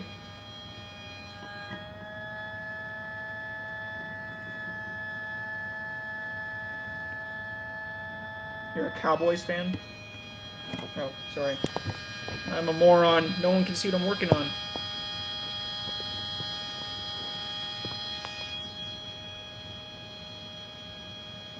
Windy City Sirens. I don't watch sports usually. I'm a complete nerd. My sports watching circuitry tutorials. Yeah, exactly. That's pretty much the same thing for me. I also like watching like some stuff that like AVE does. AVE. For those who are not familiar, I watch AVE. I watch like EEV blog. I watch a whole bunch of stuff like that. Like teardowns and stuff like that. Another thing that I also watch a lot is exactly, yes, Nile Red, exactly. I was gonna say I watch a lot of Nile Red too. I don't know. I don't know. I'm a nerd. I was in robotics in high school. I've always loved robotics. I've loved engineering ever since I was a kid. I went into like Lego competitions when I was really young. Lego design competitions, Lego robotics. I did all of that when I was younger. Yeah, for those who are wondering what my team was, I was Team 589 for first or FRC. Yeah, my siren graveyard. Let me go ahead and show you that really quick. Okay. Now, pardon the mess because there's quite a bit of junk. I guess where do I start? I guess where do I start? Let's see. So, this is kind of like my... Yes, I got Christmas lights here. But this is kind of my very light kind of Siren graveyard. It's stuff that's been worked on, like half worked on, that I never ended up finishing. Also, if anyone wants some of this stuff in like an order or something like that, I might just give it away. Honestly, it takes up so much space, and I just need to get rid of it. This is not Siren. This is not graveyard stuff. This is actually stuff I'm working on. But this is some of the stuff I've pretty much have gotten in here. So I've got like a Model A. There's basically a third generation Model A. These are new Siren parts in here. Like there's my manual for my 3D printer. There's a whole bunch of little baggies that I'm going to be using for... Usually the motors come in. There's my Gorilla Glue. There's a bunch of stuff like that. These are slip rings for the 500s and stuff like that. There's nicotine, because I was an addict for a long time. And what else? A horn. Oh, projector. I've got a 12-port Mach 7 or 12-port Model 7 stator, which is I think one of my older designs. Actually, this feels like an old design, which I don't even know why I still have this. Yeah, it's definitely an old design. This the reason why I say that's an old design is because that stator has been redesigned. So this is one of them that's also in the graveyard. This is a 12-port Model 7. But you can see that it's missing stator rows out of it. And you can see the whole stator actually is split in half. That's because this was just a bad design when it first came out. This was part of the prototype one. And the walls of the stator were just way too thin, so it ended up just splitting, and it was really, really difficult to take apart. But that's one of those. That's one of the very first stator designs for that. How much would it be for a rotor and stator? I don't care about ports. I guess, I don't know, like maybe like $10 or something like that. They're really not that bad. It pretty much would just cover just shipping it over there. But then here's this is actually finished. I don't know why this is sitting in here. This is a 12-port Model 7. This is the new generation, the final version that's got improved everything basically. I can tell it's the final because it actually has a resin rotor in it. But that's just sitting in there. I never did anything with it. This is another stator that's fine, good to go. That's a stator for a 500. That's a stator for an SD10.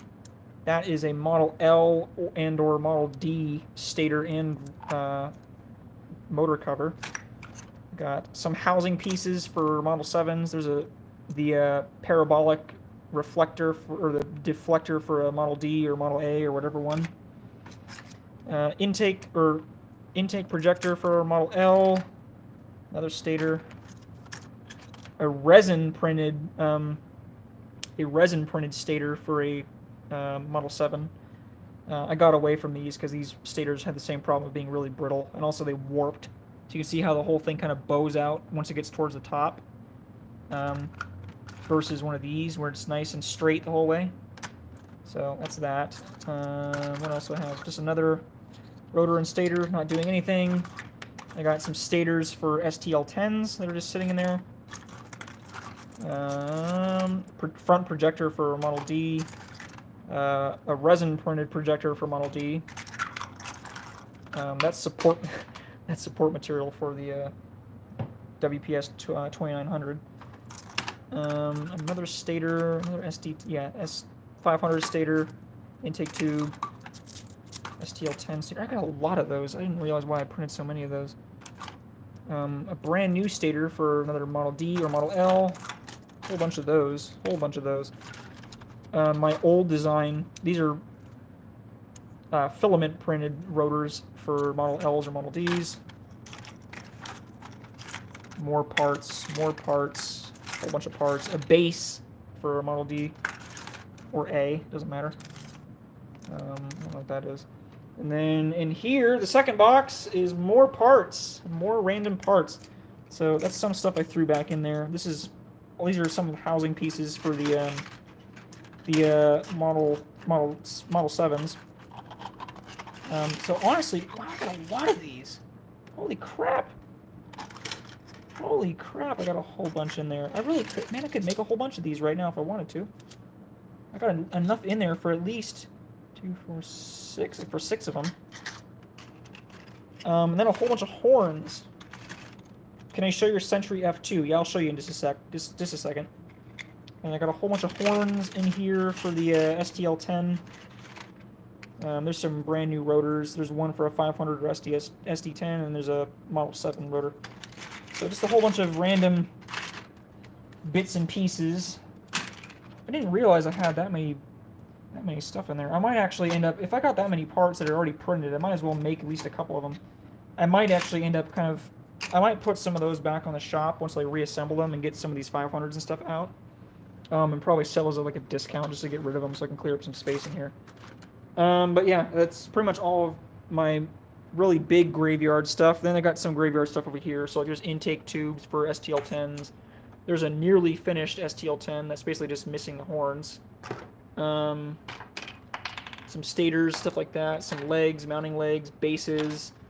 There's a rotor weight for an STL10.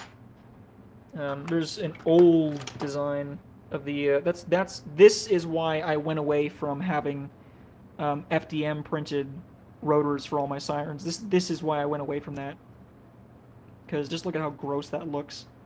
It's just nasty compared to MSLA printed, which looks so much cleaner. Look at that. Not an imperfection on it. And that's why I went away with that. That's why I got the better printer now. And then I've got my, that's a rotor for a Model 2, which, oh, I haven't even shown the Model 2, but that'll come in another video. That'll kind of go through some other random stuff. And there's just like me and my wife and pictures of that and stuff like that. But that's my desk. That's my absolute pigsty of a desk because I got stuff scattered freaking everywhere. But yeah, that's pretty much that. So let's go ahead and show you the F2 really quick. I mean, this is basically like the set of like when you see me taking videos and stuff like that. So I'll put that Christmas lights back. So, and then my the Chrysler. I'm on the second story of my apartment, so there's the ground floor. So my Chrysler actually lives on my mini split. My window mini split. So there's the Chrysler right there. There's the Model 2, which people haven't seen, but that works too, of course. And all the power for those Sirens actually comes in and goes into that and goes onto the floor. Like I said, it's a mess. I need to clean up my area in general. Again, ADHD. I guess get scatterbrained. But yeah, and those yeah exactly. And those who are wondering, the Model 2 is huge compared to the Chrysler. That's probably one of the bigger models I've made. Looks like a bird actually crapped on it on the side. But yeah, there's the F2 down there. There's the F2, and these are some stuff I haven't showed off yet. So here is actually the motor, the whole core of a Model D, a Federal Electric Model D, that I'm actually in the process of fixing because it actually some really bad rotor trouble or motor trouble, so I'm actually kind of working on that at some point.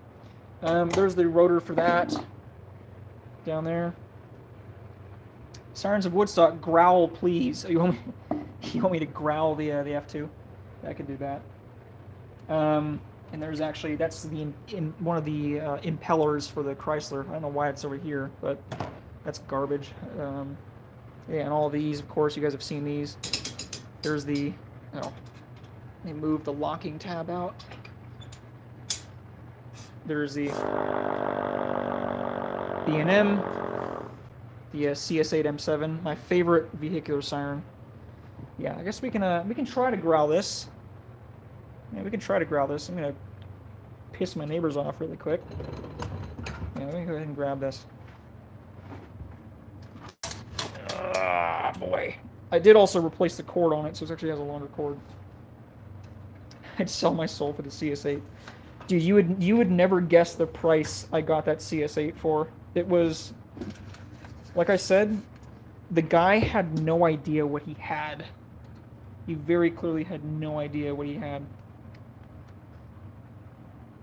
Oh, you got a F2. Okay, that explains it. So yeah, the F2 my wife got me for my birthday, so that's how I got that. And this is the one that you saw in that the video of me cleaning it up in a dishwasher.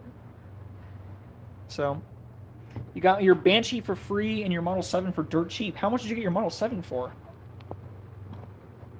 Is it 110 volt? Yes, it is. It is a 110 volt F2. Let me go ahead and extend my little tripod out for just a second.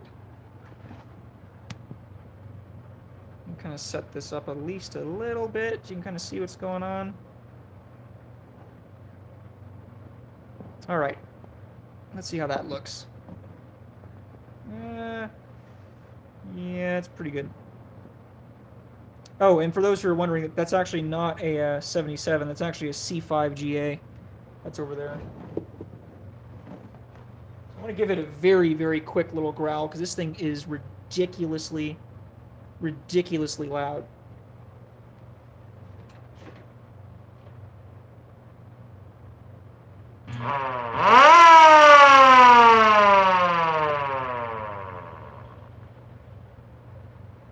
Yeah, and that's That's all I'm going to do, because this thing, I swear to God, you will hear it probably a block away, even if this is inside the house. This thing is so damn loud. So that one's really cool. And of course I got the Model A too, the Type A. I was hoping one of these backs, which came with these screwed up Model Ds, would have worked. It's 9 p.m. in Malta. Oh, all right, go ahead. No, there's no way you got your Model 7 for like $200. That is crazy. You are a lucky man. Like my Spartan 35, that thing has so much torque at a quarter-second growl put over at half speed. Exactly. Well, Eden also has Eden's. I don't know if he's done a video on it, but he's got his B&M 5G8. I don't remember exactly what his model number is for that Siren. It's basically like a 110 volt B&M industrial Siren. I swear to God, that thing, even for like a split second, it is already at like full volume. It has got crazy torque. I've seen it like twist itself on the table so many times. It's stupid. I sure am lucky. I don't know about the man part. I got it from West Shore. You got it from West Shore? No way, for $200. That's crazy. How much was the Model A? I think I got my Model A. I got the Model A for, I think, $100 something. I think it was about $100. But it didn't have the back on it, and the rotor was the stator was bent. But yeah, MSP, the 6GA. I know that thing is insane. Shit, frequent flyer discount, Lamau. That's cool. I want to go to West Shore, because now that I'm living on the East Coast, I think it'd be a little bit easier to go there. Oh, sorry, Monica Kuhn, would you ever make the Thunderbolt models available? Yeah, I'm trying to work on them. I want to make. The thing is, here's the thing. When I first designed the Thunderbolt, I really designed it just for myself. I didn't really intend on selling it, so I really spent no focus on like ease of production and how to make it look right. So what I think I'll end up doing is I'm probably going to end up actually scrapping that entire file and just starting over and just redesigning the entire Thunderbolt from the ground up with my new kind of design constraints, with my new parts. But I will make it available at some point. I actually was even prototyping making a new blower for it, because one of the things, this is another thing that most people probably haven't seen, because I haven't talked about it. There's a lot of stuff that I've done with my designs and models, but I've never actually talked about them on stream or on video. So in the pursuit of making the Thunderbolt model that you guys have seen in a very old video of mine now, back when I was still living in California, in the pursuit of making that model better, I actually had been prototyping quite a bit of like how I was going to make the controls to control it, because you've got like three motors to control. You got your rotator motor, your blower motor, and your chopper motor, and that takes a lot of controls. And of course, you can't make all of that USB powered, because of course it's like USB power is usually relegated to about 15 watts. Typically, is about the max you can really draw from them, and that's 3 amps USB, and that's a lot. So really, only like USB 3.0 can do that. Currently rebalancing my Model L Federal thing. Exactly. There's a reason why Federal usually has like 1,000 balancing ports behind everything. But anyway, so for example, I wouldn't. They're basically if I made the Thunderbolt now, there was no way I would be able to power it with USB. So I'm kind of working on it to make it a little bit better. And it will have a blower. It will have the controls. I'm even working on programming an Arduino to basically have an Arduino to act as a AR timer. So I'm going to be working on making one of those to actually work with all of my USB Sirens. Basically, it's going to be USB cord coming out, USB plug on the top, and then the series of buttons on it, just like an AR timer, that will do all of the regular kind of timing functions of an AR timer, but it will basically be the size of like a Altoids tin or something. But I'm working on that for the miniature Thunderbolt too, and the Thunderbolt will have the proper wind down, so it will wind down for a long time. It will have it will have the blower and everything. You should try modular siren, interchangeable rotors, stators, etc. I've been thinking about it. I've been thinking about making sirens that have basically just one peg in the center of the motor, and you can actually take the rotors out and put, like, say, a different port ratio or something like that on it, or a weighted one. Or I was trying to do that. I was kind of trying to do that with the Los Angeles series, where you get one pole, but you can attach 4 different types of sirens to it. And the same goes for the STL-10. The STL-10 has a little peg on the bottom too. But anyway, back to the Thunderbolt. In like going through and kind of experimenting with new designs for the Siren, dub it the Adaptasiren. Yeah, seriously, copyrighted, not trademarked. But in kind of my pursuit of making a new design for the Thunderbolt, of course we all know, as like just designers and engineers in general, that like trying to 3D print a root style blower, a lobe blower, positive displacement pump, at this scale and out of this material, it just doesn't work. It just doesn't work. There's nowhere near as tight of a tolerance as you need to have, and the material is just not up to par to really deal with that kind of the lack of tolerance. So, but the Thunderbolt is really dependent on the rotation of the lobes actually forcing out a little puff of air every, like, say, quarter rotation. So the sound of the blower is important. It's not just the same. It's not just an air pump. I mean, we all know that. The sound. I mean, because people can tell by hearing a Thunderbolt, if it has, like, say, a 6M or a 4M blower on it, you can tell the difference pretty quickly. So the blower speed and the blower type is very important for Thunderbolts. So it's also important for the model as well. So rather than doing a centrifugal blower, which of course I'm designing too, I designed a blower that's positive displacement that will make the kind of sound of the regular Thunderbolt blower, but it will be able to work out of this material and out of this scale. It's just not a roots blower. It's a vane blower, which will do the same thing. It'll still move the same volume of air with the same kind of pressure behind it, the back pressure, but it doesn't need to have such a super high tolerance on it. And that's this. This is kind of my prototype of that. So that's the blower. This is the intake and exhaust for it. Now your dog screaming in the back. The one thing that sucks about it is that it's loud as hell. It's plastic and it's got, like, rotating vanes inside of it, but it works. It works as a blower. If I had something to kind of put on top of it to show you that it works, like, here's a receipt.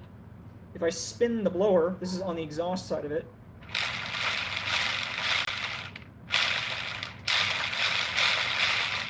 Kind of a bad example, but it works. It's just really loud. And the inside of that, if I can pop it open really quick, I'll show you how the inside of my blower design kind of works on this one. Just gotta pop the case open.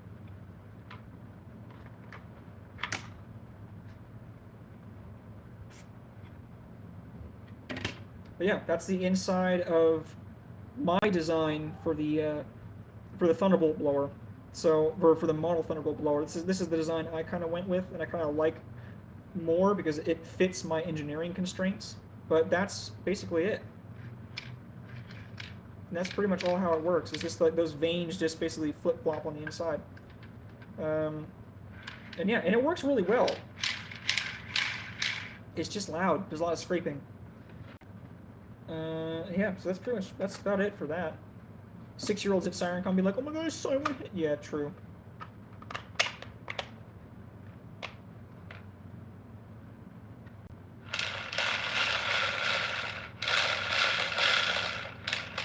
it's just so loud. That's really like the only bad thing about it. It moves a ton of air. I'll give it that, and it has really good back pressure. It's just loud. It's just really loud. So that's one of the only downsides of it. I might not even be able to get a chance to get to making a alerter video today. That might have to wait till tomorrow because I have to make these sirens because I know Matt's gonna kill me if I don't get them out. I know I'm late, Matt. I'm sorry. I've just been distracted. Okay, so this is pretty much ready to go. Now, one of the ways that I've kind of liked to set these up is I can actually go off of... How did I glue this little tile? I don't know how I glued this last time. How did I do that? Okay, first off is I need to smoothen out these little mounting legs.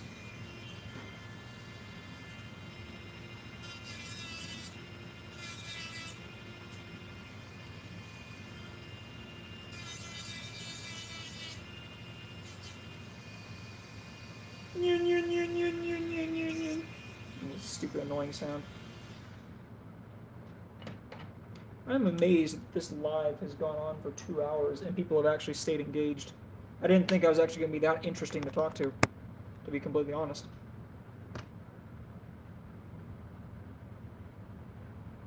But yeah, I've got quite a bit of things that I really want to do with the channel. I would really like to make some videos kind of going over, like, basically just discussions. Again, about some of the really interesting things about the Sirens. Thing95, hello. Alright, let's go ahead and put this housing back on. Because now I need to glue these little legs back on here, and this has never been fun. I've always hated gluing these support braces onto these Sirens. And of course my glue is dried up and it closed up my bottle.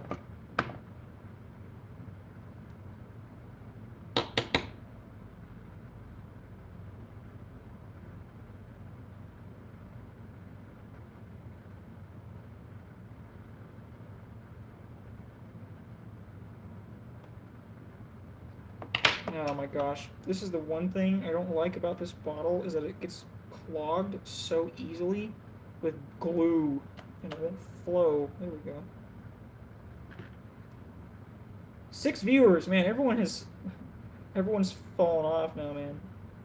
Everyone's like, I'm tired, I want to go home. Oh, 8. I spoke too soon. Now I got 8 viewers now. That's cool. Let's go ahead and glue this support brace on.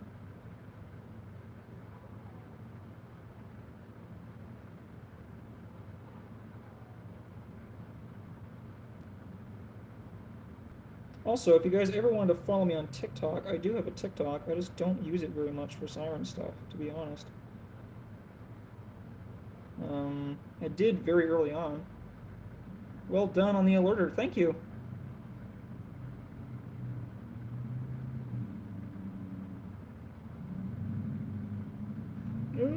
Okay. That looks pretty good. That looks good enough. Yeah, that looks good. I'll just leave it at that. Why is that leg all screwy on this one? Love your P15. Yo! What's up, Tyler? What's up? Yeah, thank you. I actually kind of did my homework on the alerter this time. I kind of really sat down and made sure I did it correctly. I kind of didn't know what I was getting into when I first started designing it, so I didn't really know which generation of alerter I was kind of trying to go for. But I actually think it turned out pretty good. Yeah, it's cool to see you in the chat. Right now, I'm just assembling some of the stuff here. Siren of Woodstock, says Connor. Yeah, what's up? What do you need, man? What do you need?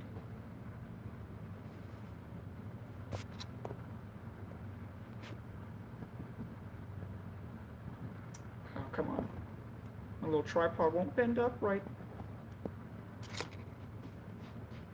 Also, for those who are wondering, of course I'm wearing my overalls. I wear my overalls in every video. That's one of the things I realized. I look like I never change my clothes because every time you see me, I'm always wearing my freaking overalls. I swear, I have multiple pairs of overalls, and I change everything else underneath. I even have my comfy overalls, which are on the floor behind me right now. My gray ones, or my brown ones. But yeah, Siren of Woodstock. You said my name. What's up? What do you need? Or do you have a question or something like that? Either way, like I hope everyone's kind of just enjoying sitting around, kind of having a talk. It's been a lot of fun. Just kind of just sitting here chatting with each other.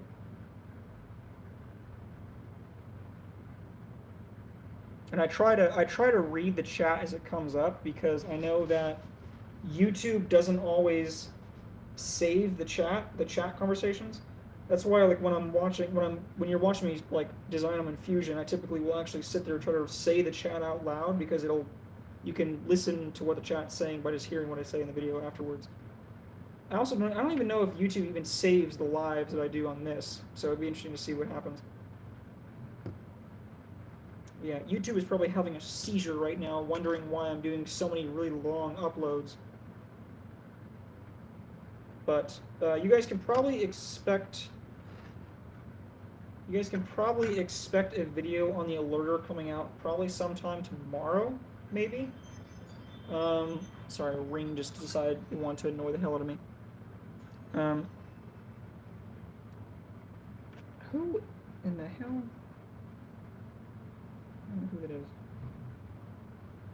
Well, at the moment, I don't have any questions. That's all right. If you think of something, go ahead. Just go ahead and just shoot. I'll see it come up on the chat. Oh, it was USPS. That's why, or UPS came to my door. But yeah, if you guys think of any questions, go ahead and shoot. I don't mind. I'm trying to get this stuff kind of hot again so I can actually finish this model. This model 7 is pretty much done. So I'm gonna put that to the side. I do have another model 7 I could be working on, but I kind of want to put that off until a little bit later, because I do have a 500 that is a bit more pressing of a thing I have to make. So I guess let's do that. Let's do that while I kind of wait and everything. Actually, you know what? I do have to go pick up my wife fairly soon, and I haven't had lunch yet. So I might be actually taking off and going to make myself some lunch because, again, I haven't eaten and I'm kind of getting starving. Kind of starting to starve here. So I'm going to take off, but I appreciate everyone watching. I really hope I can find a way of actually uploading this video because I think we had a lot of good discussions here in the chat today. Kind of a bit more stuff, not necessarily related to designing sirens, but kind of just talking about them. I don't know. I like hearing what the chat has to say. It's a lot of fun. So yeah, I think I'm probably gonna be ending it here. Siren of Woodstock, please what, dude? What's up? What do you need? I love your P15. P15. I don't have a P15. Do you plan on making mini Hedberg sirens, and are they part of the Los Angeles system? I probably will. I've thought about it. I want to make my own version of the B&M 15AR5. That's up in like Sierra Madre. I would probably like to make one of those, like USB and like really small. I definitely want to do that at some point. I am going to work on making HOR not HORs. I'm going to make Scream Masters eventually. I'm going to make Scream Masters with the Scream Master pole. And then another thing I want to do for the Los Angeles series is I want to make Scream Masters. I want to make the Culver City like mobile directos, which is another reason why I wanted to design the alerter. Everything kind of leads into the next thing. If you're wondering why I'm designing a specific siren, it's probably because I'm going to be using parts of this to make more sirens. So like the alerter will become the Culver City mobile directos, well, at least some of them, as well as the the core will become like P15s, P10s, stuff like that, and then yeah, and then eventually I want to make. I think it'd be really cool is to make uh, some other stuff. And if you have time, can you make the cam model 15 and 17? I mean, that wouldn't be too hard.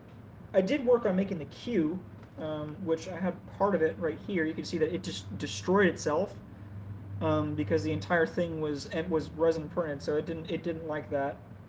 Um, but that was supposed to be the Q. If you're thinking about vehicular sirens, that was that. And then the rotor for that is, I don't know, the rotor's somewhere. Oh, here it is. Yeah, there's the rotor for the Q with the weight in the back. And that would have sat in there no problem, but instead it decided it wanted to. I dropped it once, and since the rotor is so heavy, it just shattered the whole entire stator. But yeah, a couple sirens I will be working on. So like Scream Masters, the Edie Bollard that's in Sacramento. Some of the really weird stuff I'm probably going to end up making at some point in the future. And then like I said, the mobile directos.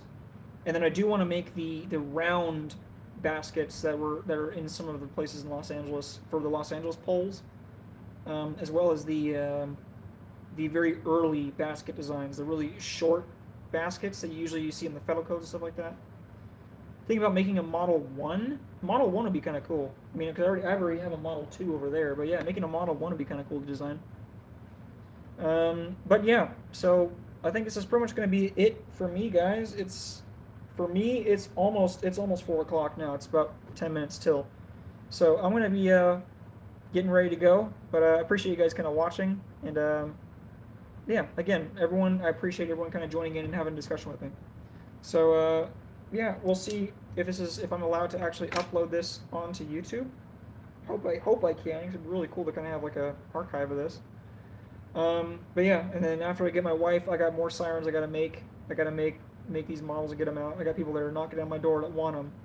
So, but yeah, again, appreciate you guys all watching, and comment on the video, do whatever you want, I guess. And look forward to an alerted video coming out. I'll be doing that probably sometime tomorrow, so you'll get to see that. I haven't filmed it yet, but it'll be sometime tomorrow. You'll get to see the alerter actually kind of talked about and actually sounding. But yeah, thanks for watching, guys.